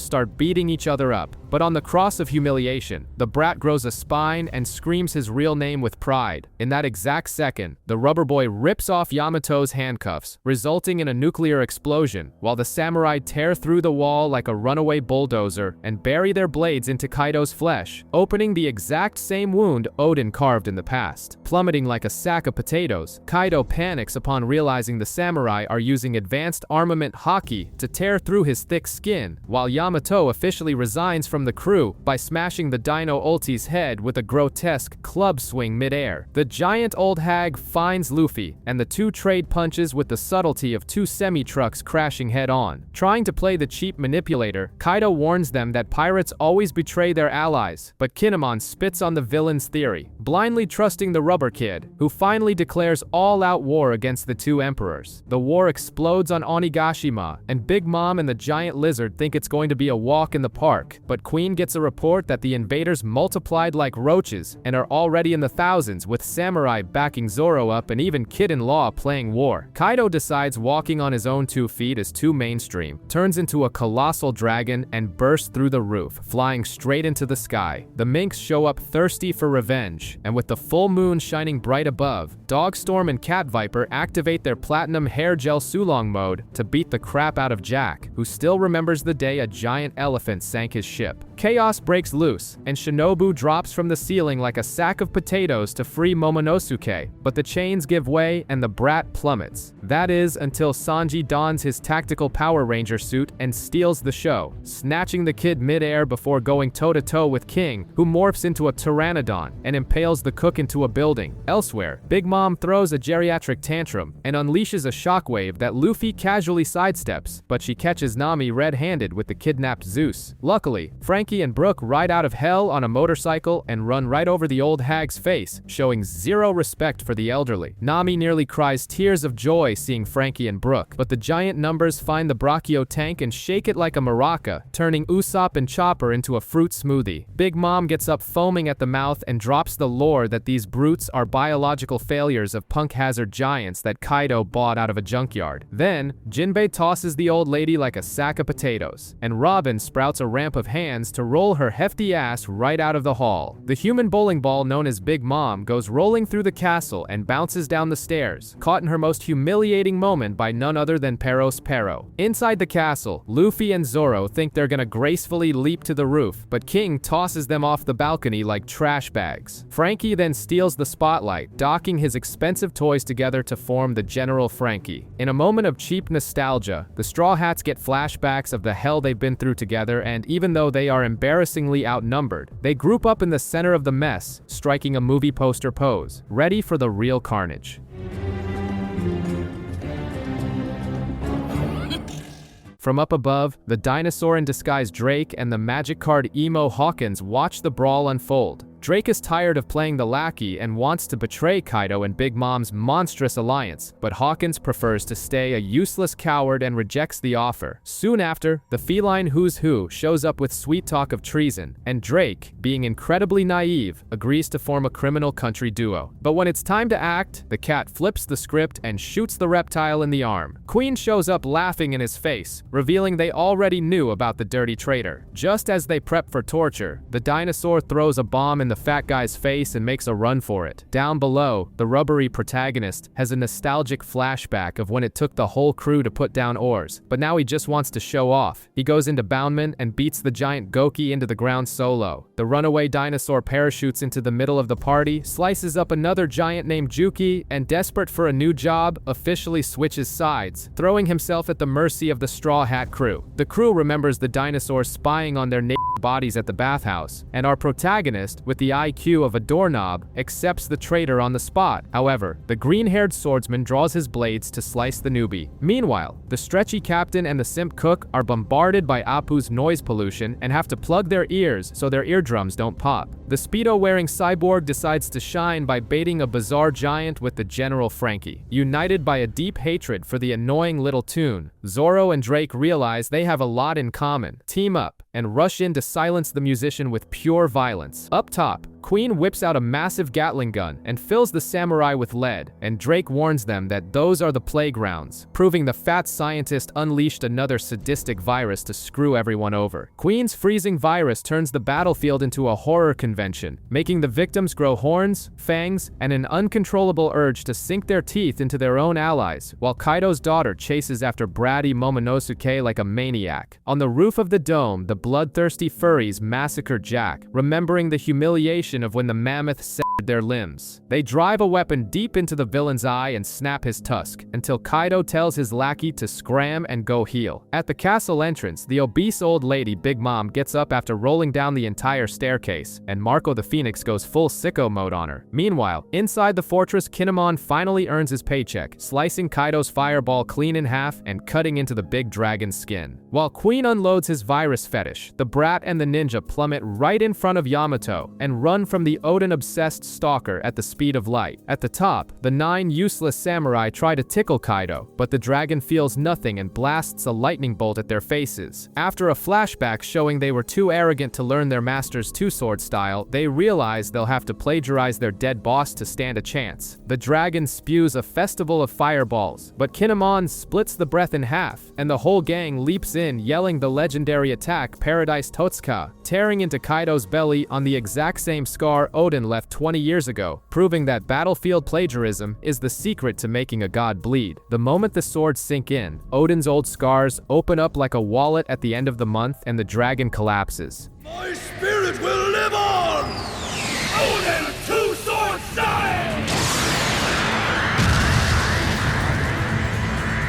But Queen pulls out the Gatling virus gun, and Zoro has to ruthlessly slash the infected samurai so he doesn't catch the disease, while the fat guy dubs his masterpiece the Ice Oni, acting like a virology genius. Far from the deadly ice skating rink, Luffy and Sanji bump into a gorilla named Briscola, but Jinbei pops up out of nowhere and launches the primate to the ceiling with a punch that would make King Kong cry for his mommy. Back on the roof, Kaido gets up like he just took a power nap, gets all nostalgic lamenting the dirty trick used against Odin, stops playing around, and fires off wind blades so brutal that one of them Kiku's arm clean off. Fleeing from a needy Yamato who swears she's the kid's dead dad, Shinobu and Momonosuke enter the right brain tower, but a bizarre robotic cat snitches everything to King, who orders every available goon to wipe out the crybaby heir. Shinobu is ambushed by Sasaki's armored division, but Yamato spawns out of nowhere, smashes the animal into the wall, and declares she's now playing for Team Kozuki. On the dance floor, Queen gets bored of shooting enemies and decides to gun down his own allies. The Yakuza boss, Omasa, catches the virus, prompting Chopper to swear revenge and punch the cybernetic dinosaur for playing God. To make matters worse, Kinemon cauterizes the bloody stump of Kiku's arm with a flaming blade, and Kaido deactivates his Gecko mode, dropping a poetic barroom quote about how death is what completes a human being. The ice dengue virus spreads frantically while Queen drops a sadistic rap mocking everyone's suffering. In a move of pure sadism, he invents a deadly game of tag, tossing the only antibody right into Apu's lap. Now the entire hall has to hunt down the wandering musician if they want to survive. Up above, Dogstorm and Cat Viper rush Kaido in their murderous furry mode, but the Yonko swings his club and shatters their Sulong forms like cheap plastic toys. In the tower, with the straightest face in the world, Yamato apologizes for not saving Momonosuke 20 years ago and introduces herself to the kid, claiming to be his father, Kozuki Oden himself. Marco overpowers Big Mom's fireball, but the crazy old bat grabs him by the neck like a farm chicken, giving the creep Pero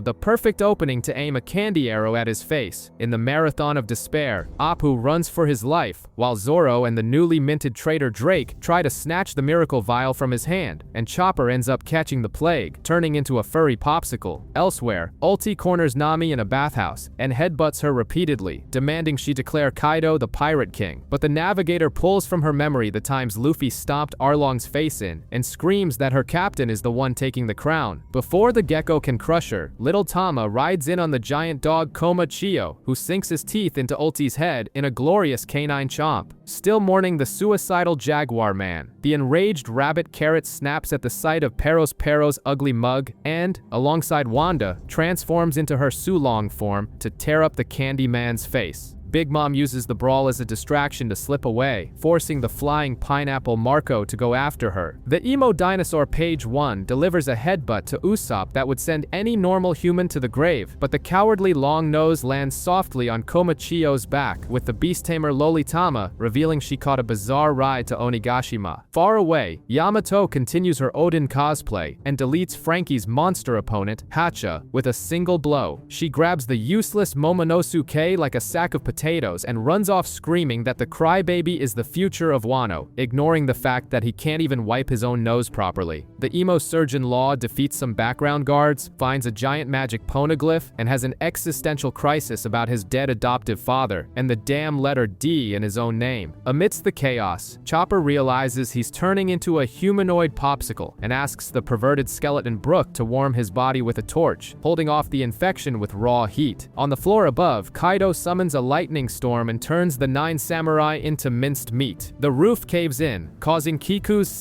arm to parachute straight down to the lower floor, landing right in front of Zoro. That's when the swordsman finally loses his patience with Queen's clowning. He locks onto Apu, deletes the musician from the server in a single strike, snatches the antidote from his unconscious hands, and tosses it to Chopper to fix the mess. But the ultimate simp Sanji hears a woman in trouble, and his lovesick monkey brain instantly forgets all about his original mission. Unable to resist a pair of boobs, Sanji ditches his friends and kicks down a door to save the damsel, only to fall into a sticky web belonging to the giant Black Maria, inside a room packed with hanging simps who fell into the same hot trap. A cyborg snitch cat rats out the rubber protagonist to King, but the Udon prisoners form a depressing human ladder, and Luffy just vaults over the obstacle, leaving the villains looking like fools. Down below, the raccoon doctor yells that the popsicle virus only needs a bonfire to be neutralized, and when Queen aims a cannon to blow up the mascot, Zoro slices the weapon in half, shouting that he didn't cross the ocean to play games with an obese dinosaur. Then, the island quakes. Papa Dragon uses magic clouds to lift the entirety of Onigashima into the sky, a low-budget meteor ready to crush the flower capital. To stop anyone from becoming a Mexican popsicle, the fire chicken Marco ignites the hall with healing blue flames, warming their bodies without burning their flesh, while Chopper mixes the antidote. Running up the stairs, the big fish, Jinbei, stays behind, punching out extras so his captain can push forward. totally unaware that a weird stalker is watching his every move. Looking for a place to catch her breath, Yamato drags the useless heir and the crying ninja into a dusty warehouse and drops a lore bomb. The smashed dragon statue sitting there was pulverized by Fire Fist Ace, who showed up at the edge of the world, thinking he could assassinate the immortal Kaido. Sanji ends up all tied up in the gooey web of Black Maria, who ate the Jurassic spider fruit and wants to suck the energy out of our favorite simp. The enemy stalking Jinbei finally reveals himself as Who's Who, morphs into a saber-toothed tiger, and drops the fact that, just like the Fishman, he also has the world government on his resume. In the warehouse, Yamato kicks off another sugar-coated flashback. Ace invaded Onigashima to rescue kidnapped kids, traded punches with Yamato, and the two whined about family issues until they became besties. They watched the sun set together while Ace hyped up his rubbery little brother. Back in the present, Yamato says she waited 2 years for Luffy to smash Kaido, and the tiny Tama rubs it in Nami's face that she was also buddies with the late Ace. Marco turns into his mythical fire chicken, grabs Zoro, and takes off for the roof, using the scenic ride to force the swordsman to swallow another flashback. The fire user begged Whitebeard to let him invade Wano, but the old man killed the vibe, saying Kaido would run him over in 2 seconds. On the stairs, the minks take a beating until Luffy sweeps the trash out of the way. Up high, Marco grabs King and Queen by the neck and tosses Zoro through the hole in the ceiling like a sack of potatoes. On the roof, Kaido and Big Mom hold a PTA meeting over the corpses of the samurai and casually agree to drop Onigashima onto the flower capital. Yamato pulls out Odin's diary and throws us into more memories. Ace spouts Luffy's delusions of grandeur about the One Piece, and Yamato makes a Vivre card with a gross piece of her friend's fingernail. But during the Paramount War, the little paper catches fire and disintegrates, the cosmic notification that Ace became Admiral Barbecue, which is why Yamato spent 2 years rotting in Wano, waiting for Luffy to show up. At that exact moment, Kid, Killer, Law, and Zoro reach the VIP section of the roof. Luffy enters by smashing through the ceiling, completely ignores the 2 giant monsters just to tenderly bandage the crushed Kinemon, and then buries Kaido's face into the ground with a Gear 3rd before screaming like a broken record that he's gonna be king of the pirates. I am Monkey D. Luffy.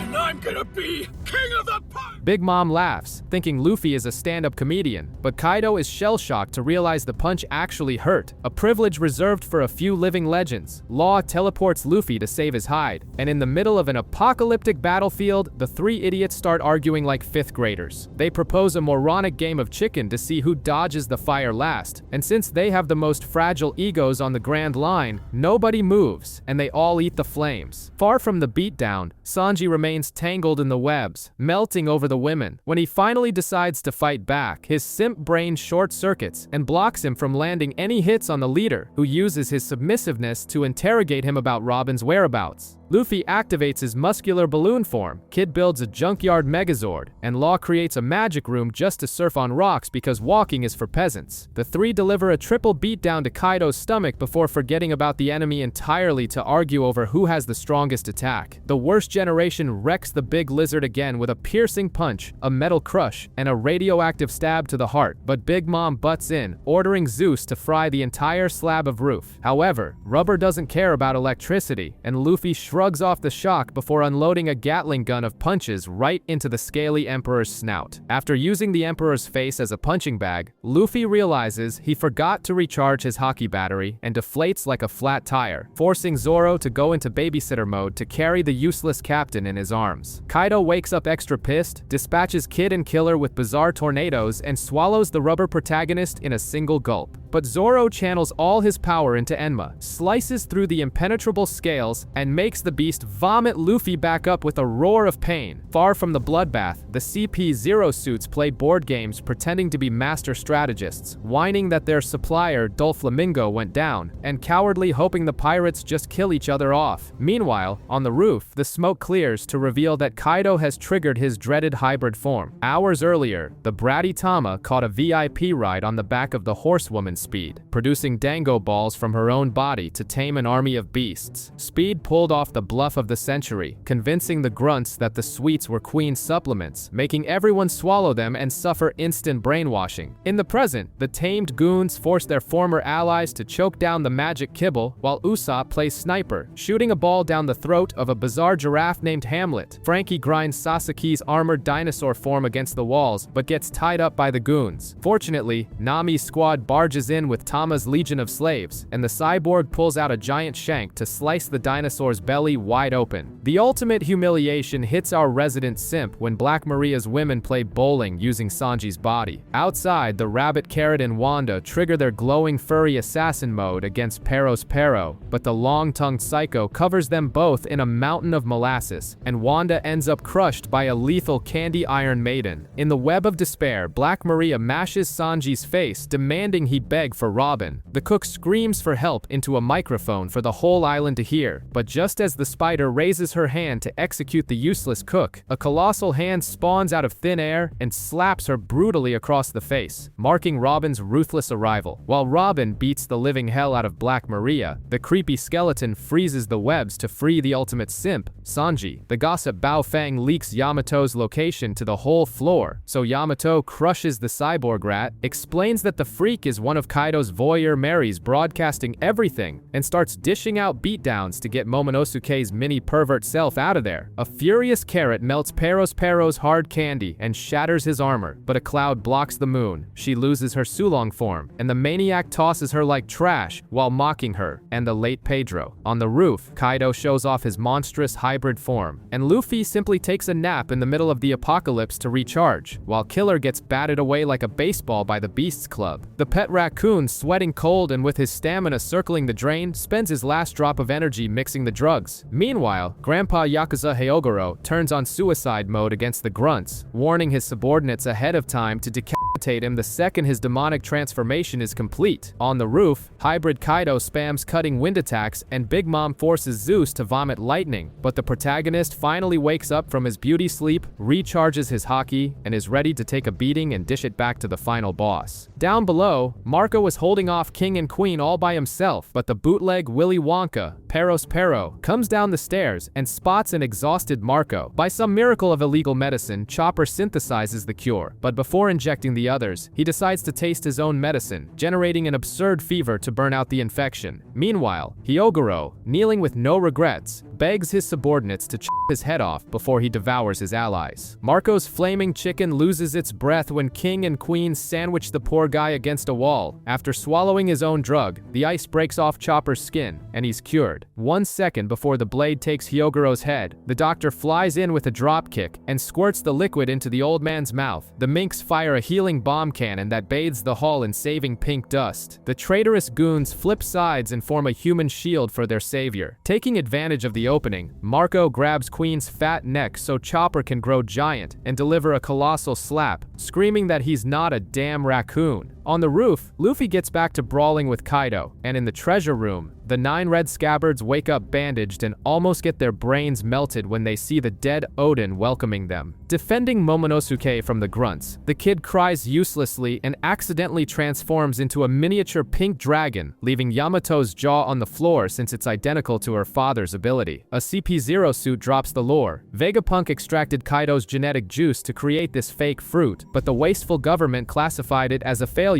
and abandoned the experiment on a lab bench. The scabbards nearly cry thinking Odin survived the boiling pot, but Ashura suspects it's too good to be true, slashes the imposter in the face, and proves it's a scam, revealing the fake Odin to be a cheap drawing by Kanjuro. The scabbards beat down the bootleg Odin cosplay until the dummy reveals an explosive vest. Ashura bear hugs the bomb, throwing the fraud out the window before they all become barbecue. Orochi acts like a bitter ex, kicking oil barrels into the flames to burn Onigashima to the ground. On the roof, Kaido and Big Mom spam a combined attack, and since their haki blocks Law's teleportation, Zoro blocks the apocalyptic wave with his own body, leaving him with a skeleton that looks like crushed dust. The scabbards bump into Orochi, who has the terrible idea of turning into his big-headed Hydra form, and gets a radical haircut. They decapitate all his heads at once, with Kinemon cutting the main one and making the dictator collapse. On the floor above, the rookies rub their 2 brain cells house together and focus on the old hag's pets. Without her pet weapons, the Empress is vulnerable. Taking a sneaky little push from Law and Zoro straight into a forced dive into the sea, Kaido lends a hand, allowing Prometheus and Napoleon to escape and drag the old hag back to the surface. And Prometheus acts like a manipulative simp, suggesting she throws Zeus in the trash. On the roof, Zoro pulls out his last drop of energy, activates his 9-sword style with Conqueror's Haki, and reopens the dragon's old scar.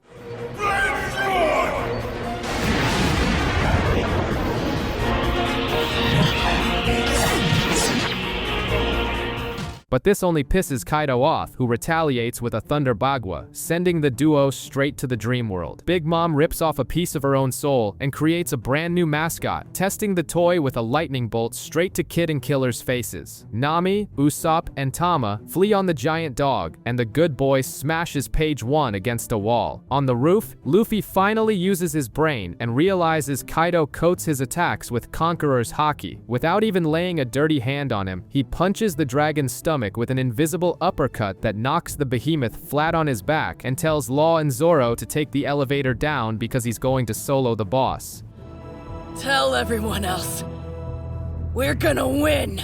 Law plays Uber driver and teleports himself, a sliced-up Zoro, and the cowardly Cloud to the floor below. Usopp, Nami, and Tama run desperately from Page 1 on the giant dog until Big Mom appears, bloodthirsty. But her overprotective mother button is triggered upon seeing the lowly. When Tama drops the bomb that Kaido's thugs burn down the town, and that Page 1 works for the dragon, the old hag charges up an infused punch and bends the poor bastard's neck right in front of his sister. Kiku gives a motivational speech about how losing an arm is just a tickle compared to losing a brother and stays behind with Kinemon to slice up Kanjuro. Yamato runs off with a hideous Momonosuke dummy to fool the mobs while the real one rots on the ceiling. To top off the chaos, Ulti loses her mind upon seeing her brother on the ground, beats up the dog, and makes the lethal mistake of slapping the lowly, prompting Nami to summon a lightning bolt to fry the dinosaur girl. Sanji grumbles about becoming a walking stretcher for a swordsman with a lower bounty than his. Ulti rises from the dead and goes to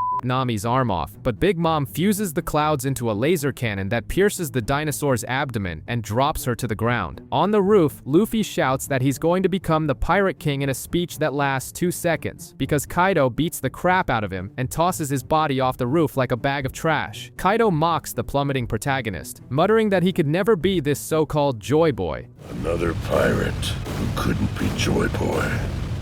Just like the old hag orders her new Cloud to swallow Zeus for a buff, and when she rips out his soul and Nami flees with the lowly, the old bat loses her compassion and decides to kill everyone until Kid shows up going completely goblin mode. On the performance floor, Chopper burns through his stamina bar tossing Queen around, only for the dinosaur to get up brushing off the dust. A bizarre cyborg frog finds Momonosuke's hiding spot and snitches to Kaido, who comes down personally to finish the job. Kinemon and Kiku finally find the runaways. On the performance floor, Chopper has a flashback of Caesar Clown offering him the drug to extend his Rumble Ball time in exchange for a nasty little side effect. The squirrel Bao Fang grabs the mic and announces to the world that Luffy got absolutely wrecked, declaring Kaido the winner. Kanjuro spawns in the hideout cosplaying as Odin, and Kiku, with the emotional stability of a potato, hesitates and takes a deep stab wound. Kinemon charges in and defeats him, but the ceiling caves in and Kaido lands like a meteor, ruthlessly crushing the Foxfire Samurai without mercy while the brat cries. The island of Onigashima finally reaches the mainland of Wano, bringing the apocalypse straight to the gang's living room. The mobs drop their weapons, but the scabbards refuse to bow to the extortionist dragon, and Sanji throws a fit, cursing everyone out for doubting their captain. Downstairs, before Chopper can become dinner, Sanji comes flying in and lands a kick to Queen's face that makes the beast spin like a top, blocking the arrows and launching Pero's Pero away. Up top, Kaido gets tired of Kinemon, stabs him with his sword, and sends the samurai to the ground for good. Fleeing with Shinobu, Momonosuke is finally useful. He grabs a communicator toad and screams to the entire island that Luffy is alive and well, talking to him telepathically, demanding that everyone go back to getting their asses kicked until the protagonist returns. Thanks to Momonosuke's motivational screaming on the mic, the idiots on the main floor regain their will to fight, while Kaido has a blast throwing the brat and Shinobu out of the dome, giving the gossiper Bao Fang the perfect excuse to announce yet another supposed tragedy. Amidst the chaos, Kid almost becomes Big Mom's dinner, until Law spawns out of nowhere proposing a marriage of convenience, and Nami almost has a heart attack when her Climattack starts talking. It's just the ultimate simp Zeus, shoved inside and trapped forever. The useless trio reaches the performance floor right behind Bao Fang, but Ulti attacks Usopp from behind and grabs Tama. Meanwhile, Yamato arrives on the roof, looks at their father with disgust,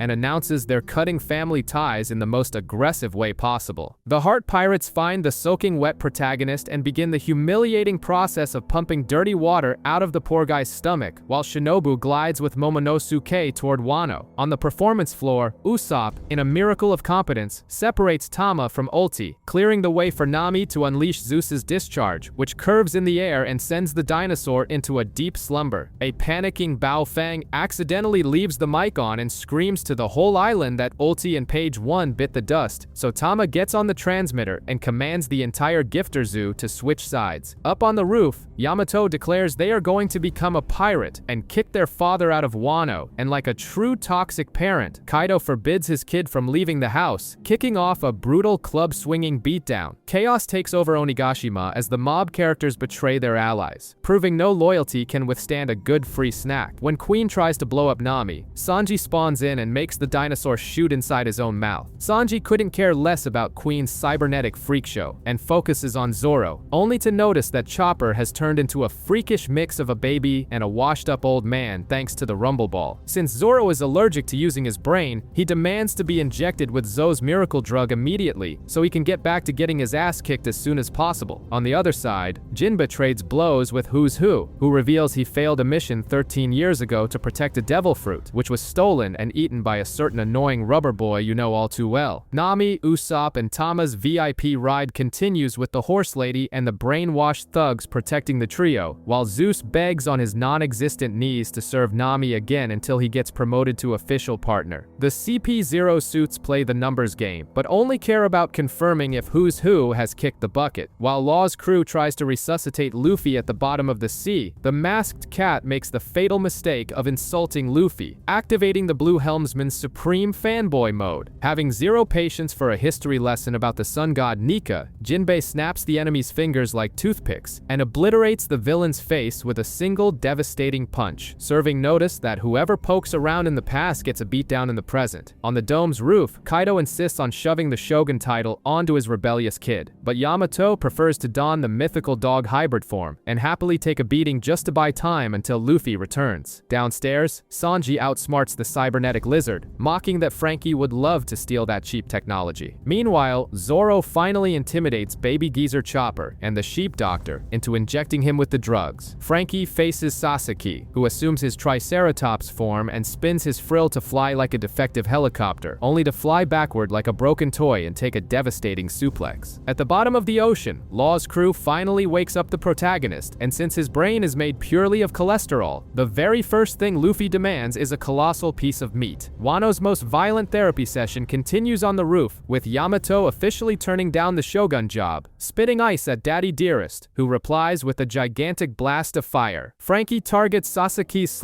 belly because fighting fair is for losers, and when the dumb beast charges wide open like a runaway tractor, he blasts a melting laser beam straight into its soft stomach. Meanwhile, Brook and Robin walk through a suspicious mist until they bump into the ghosts of Olvia, the giant Saul, and Professor Clover, playing on her trauma. But Robin realizes it's a cheap illusion, slaps them without mercy, and reveals 3 pathetic goons who thought they could beat the multi-armed lady with third-rate magic tricks. While Robin and the musical skeleton flee from the mobs, the giant spider Black Maria attempts the cheapest psychological tactic possible, crying that they attacked their own families. But Brook couldn't care less about the illusion and coldly accepts that they're all dead. Frustrated, the spider spins a flaming dog wheel named Wanyudo, but Brook realizes the wheel is alive and injects his freezing soul into it, flash freezing the beast on the spot. Black Maria makes the fatal mistake of trash-talking the simp Sanji, and Robin sprouts giant hands to grab the villain, but the mutant shoots webs and slices the colossal arms, with the damage transferring straight to the archaeologist herself. Far away, the starving protagonist vacuums up the Heart Pirate's entire pantry and simply demands that crybaby Momonosuke turn into a giant dragon and act as an Uber back to the roof of Onigashima. Black Maria continues humiliating our favorite archaeologist, trapping Robin like a helpless fly in the middle of the room and starting to beat the crap out of her. But the villain makes the classic blunder of throwing insults, calling Robin a useless tool only good for reading stones, which triggers the infamous flashback power-up of her training with the Revolutionary Army. Robin then embraces her goth phase, sprouts a gigantic demonic body, locks the spider in a wrestling chokehold, and finishes her with a devastating clutch that knocks the villain out for good. Meanwhile, Luffy continues his disgusting mukbang, swearing that his crew is alive and kicking, and Momonosuke begs Shinobu to use her aging jutsu so he can stop being a dead weight, just like you. A gossipy cyborg animal watches the last Tobiropo get humiliated while Raizo faces Fukurokuju, the bizarre ninja who uses his own earlobes as whips. In another corner, Killer slices up the Taro Emo Hawkins, but the cheater uses his voodoo fruit to transfer the damage, making Kid cough up blood. This sends Killer into a panic as he realizes every strike is an assassination attempt on his own captain. Back on the performance floor, the simp cook Sanji holds off two gigantic dinosaurs by himself, while Zoro takes a nap in a bandaged cocoon waiting for the magic steroids to kick in, and King decides to take advantage and snipe the easy cast-ridden target. King almost massacres Chopper's delivery service, but the flaming pineapple Marco swoops in to block. When the dinosaurs try to stomp the mythical bird, he simply throws in the towel, because the anabolic drug finally hit and Zoro bursts out of his cocoon like a hyperactive mummy. The dysfunctional duo of the simp cook and the lost swordsman finally team up to lay the smackdown on Kaido's commanders, while Queen declares Sanji must be a Lunarian cyborg because normal humans don't spontaneously combust. Diable! Three sword style. Onigiri!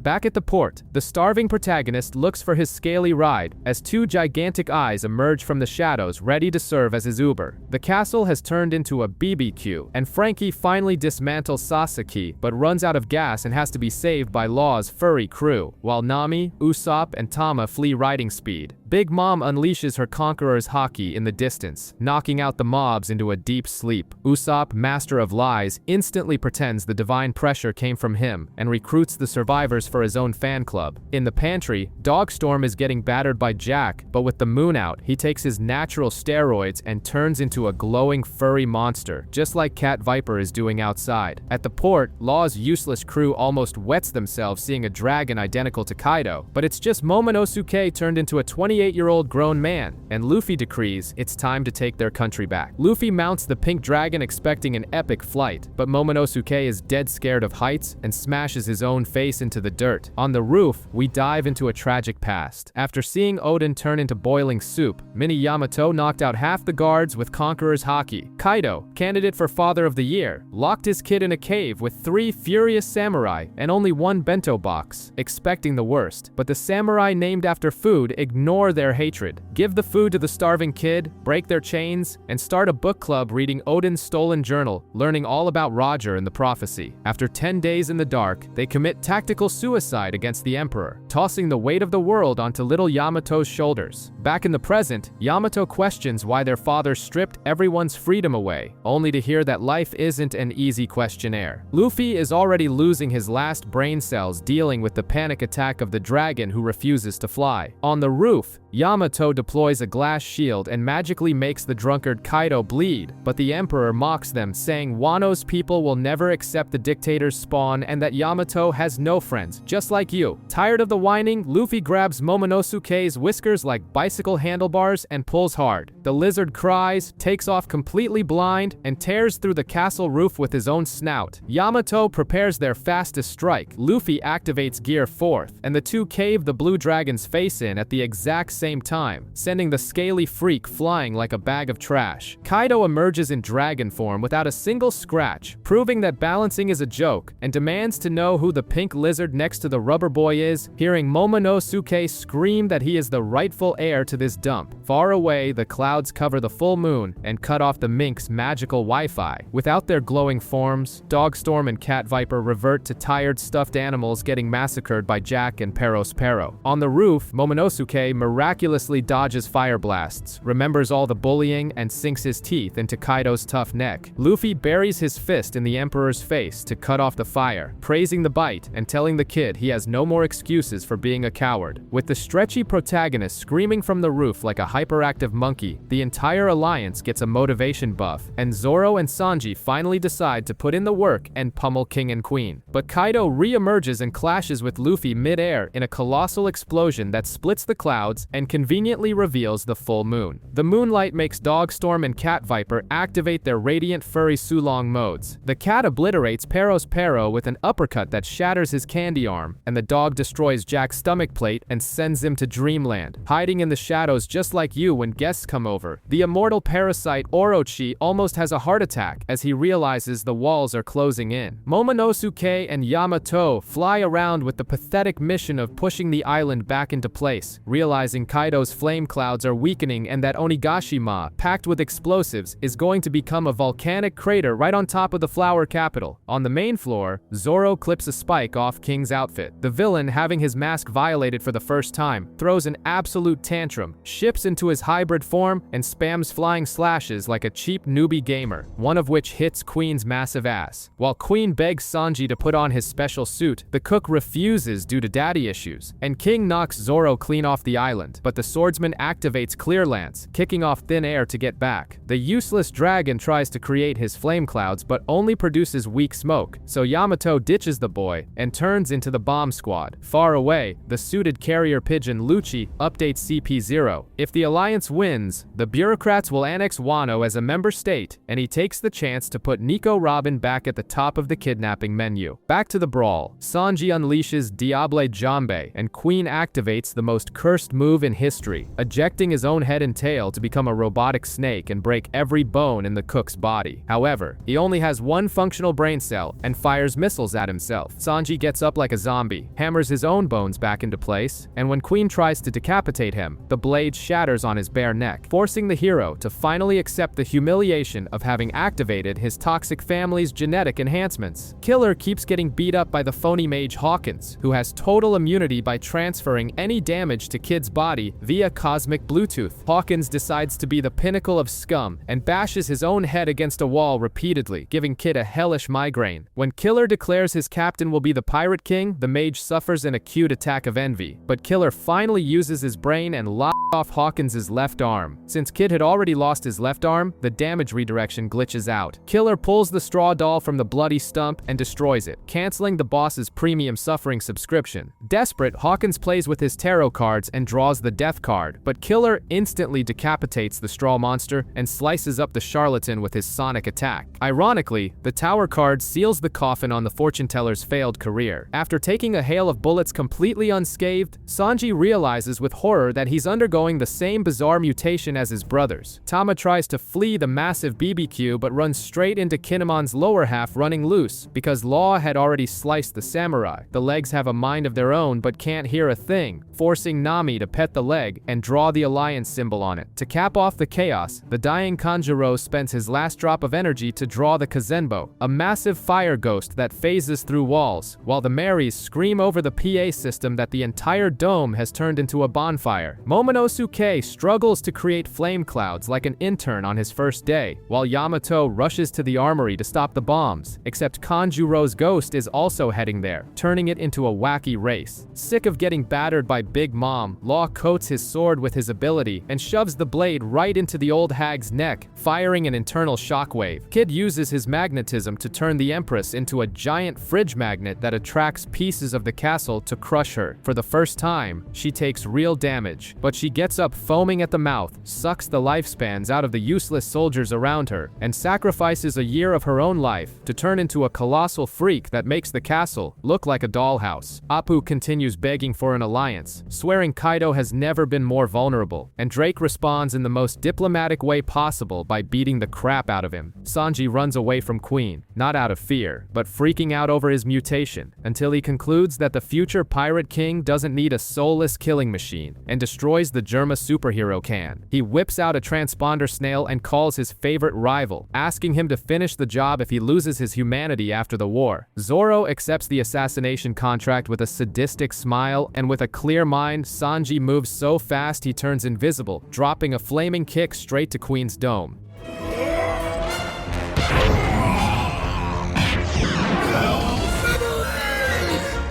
Big Mom promises to make Law and Kid's lives a living hell and sends her bizarre homies after the two, who can barely breathe. Orochi, hiding in the vault, shivering with joy at the destruction, hears a shamisen and crawls out like a lovesick worm. He finds Komurasaki alive and well, shedding crocodile tears while the woman just smiles at him. Zoro takes a monumental beating from King, who brushes off his black tornado like a summer breeze, leaving the swordsman on the ground clueless about how to pierce the armored pteranodon's absurd defense. Suddenly, the sound of the shamisen makes the Enma sword freak out and suck all the energy out of his arm until it leaves the poor guy withered. Yamato hitches a ride on the giant Fuga's head toward the armory, and CP0 is stopped by the paparazzi Apu, taking compromising photos to sell to the capitalist bird Morgans. But the suited agent isn't into modeling. He tries to poke Apu and Drake with his finger, eats a cheeky armament hockey strike, and goes flying in a sonic explosion. Drake and Apu look at each other, realize that alone they're two useless bums, and form the worst dynamic duo in history. Queen laughs at the blondie for not wearing his Power Ranger suit, and warns that King belongs to an extinct race of gods. Sanji, with the IQ of someone who knows basic biology, retorts by asking how gods turn into fertilizer. Meanwhile, a disarmed Zoro puts the pieces together. His swords were forged by the same runaway blacksmith from Wano, which explains why Enma wants to suck his life force dry to the bone. Zoro retrieves his butter knives,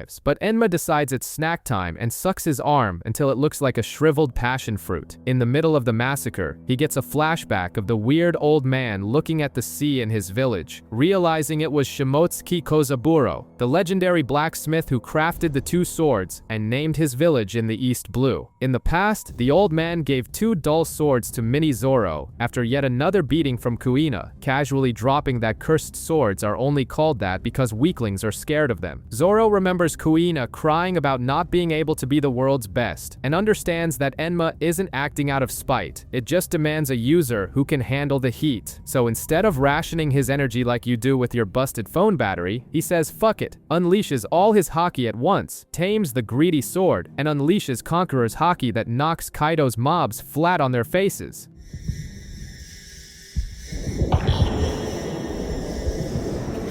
That's it. Queen humiliates the cook using Germa's own technology against him, shooting lasers like Ichiji, shocking him like Niji, and spinning Sanji in the air like a broken helicopter. But Sanji ignites his leg and turns the mechanical arm into scrap metal. When the geisha Osome enters the war zone looking for the useless rat Chuji, Queen, with his wounded incel ego, attacks the poor girl. Sanji's furious simp mode unlocks a software update, combining his mutant insect exoskeleton, armament haki, and the fire of Diable Jambe. He creates the blazing blue flames of Ifrit Jambe. He beats the daylights out of Queen with absurd speed and delivers a glorious boof burst right to the villain's gut, so violent that the dinosaur flies out of the dome straight into the Continental Trench. This is Ifrit Jambe! Faster acceleration.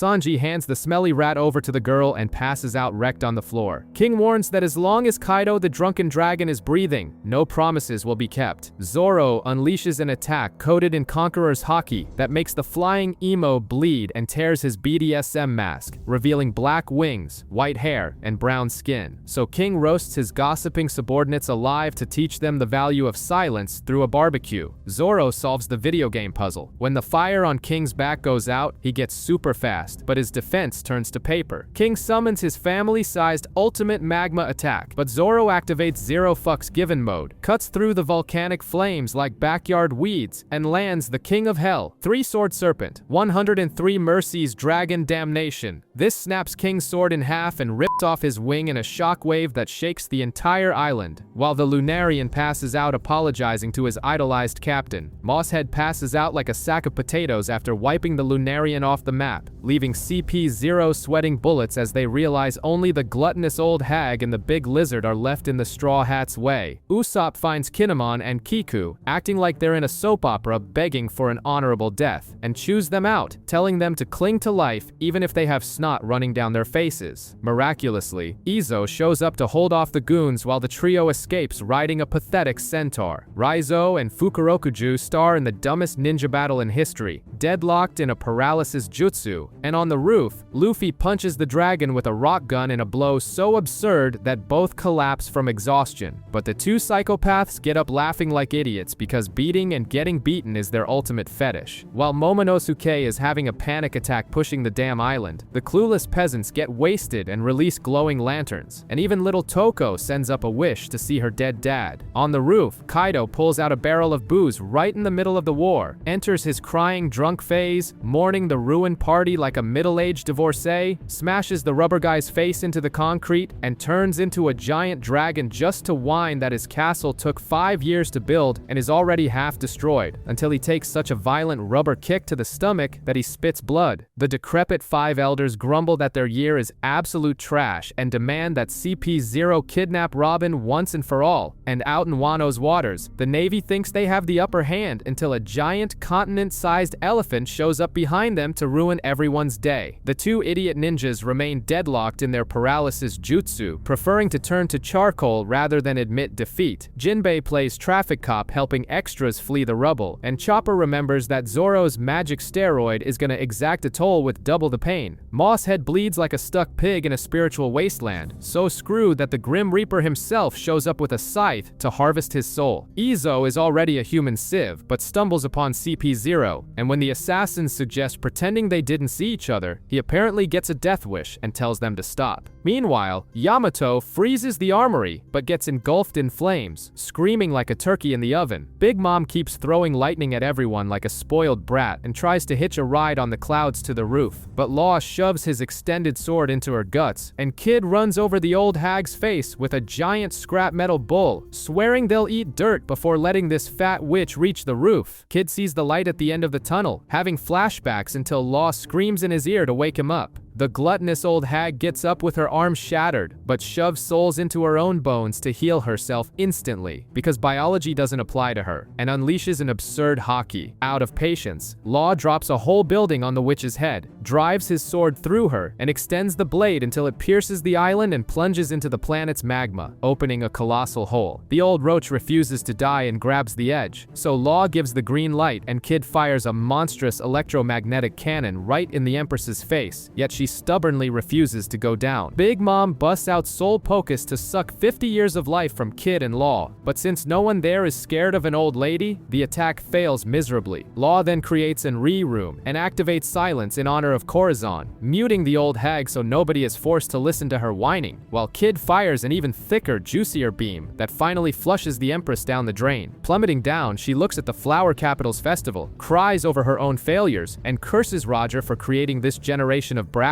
before diving face first into a magma chamber and taking a boiling lava bath.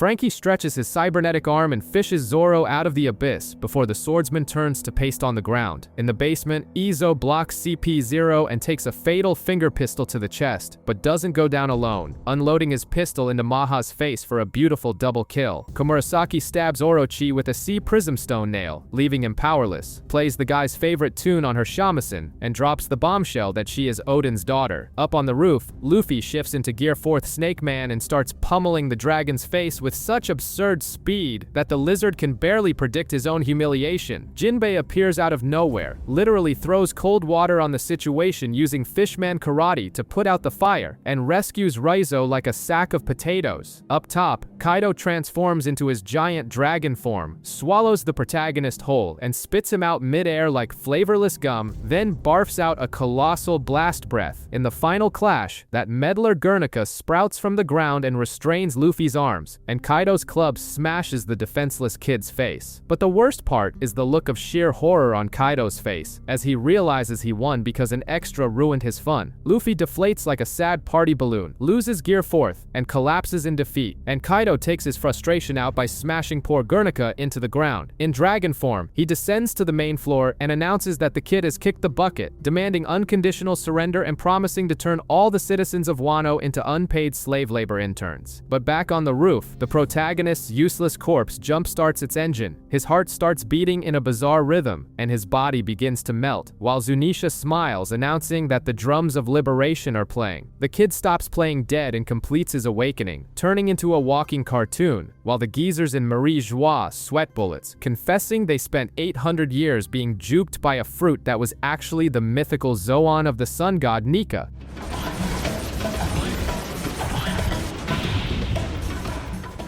Model Nika. Emanating an aura that makes the extras pass out from fear, he grabs the dragon like a giant earthworm and drags the big lizard back to the roof, deflecting Kaido's fireball by using the stone floor like a bath mat. Down in the basement, Orochi begs Hiyori to remove the nail. She tells the traitor to go pound sand, and the deaf Kazenbo sets Orochi himself on fire in the rubble, ensuring the most satisfying traitor barbecue of the night. Kaido decides the best tactic is to swallow the protagonist whole. Terrible idea. The kid gets his revenge by inflating his body inside and launching himself out of the dragon's mouth like a missile. Yamato and Momonosuke land on the roof and come face to face with the kid fusing his body with the sky until he's the size of a 30-story building. Kaido delivers a club strike to his gigantic forehead, piercing the roof and nearly giving the alliance below a heart attack as they see a colossal rubber face drooling into the living room. The two collapse from exhaustion but wake up a second later, and the kid lands a punch so nasty it caves Kaido's face inward.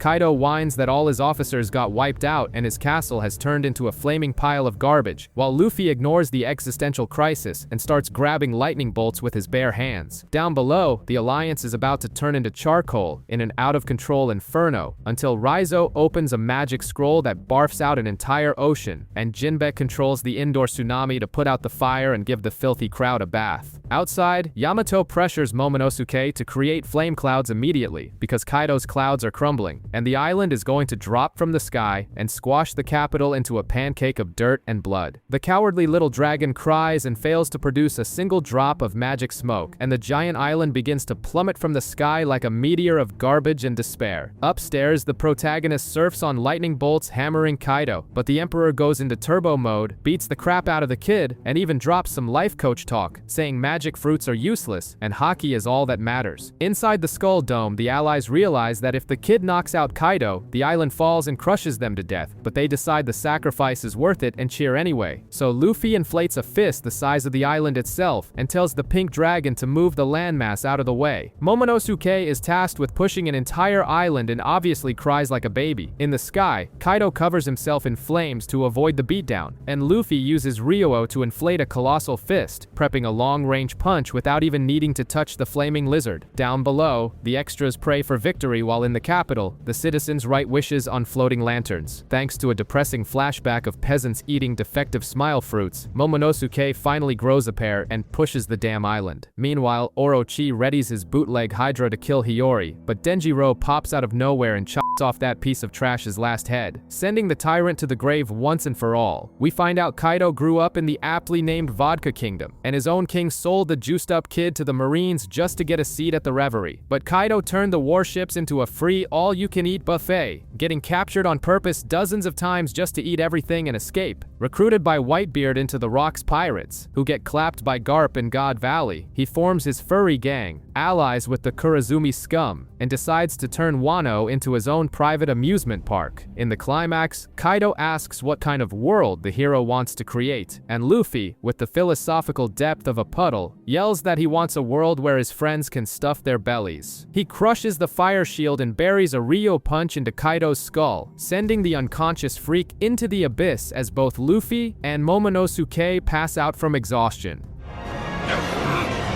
Where they can eat until they're full!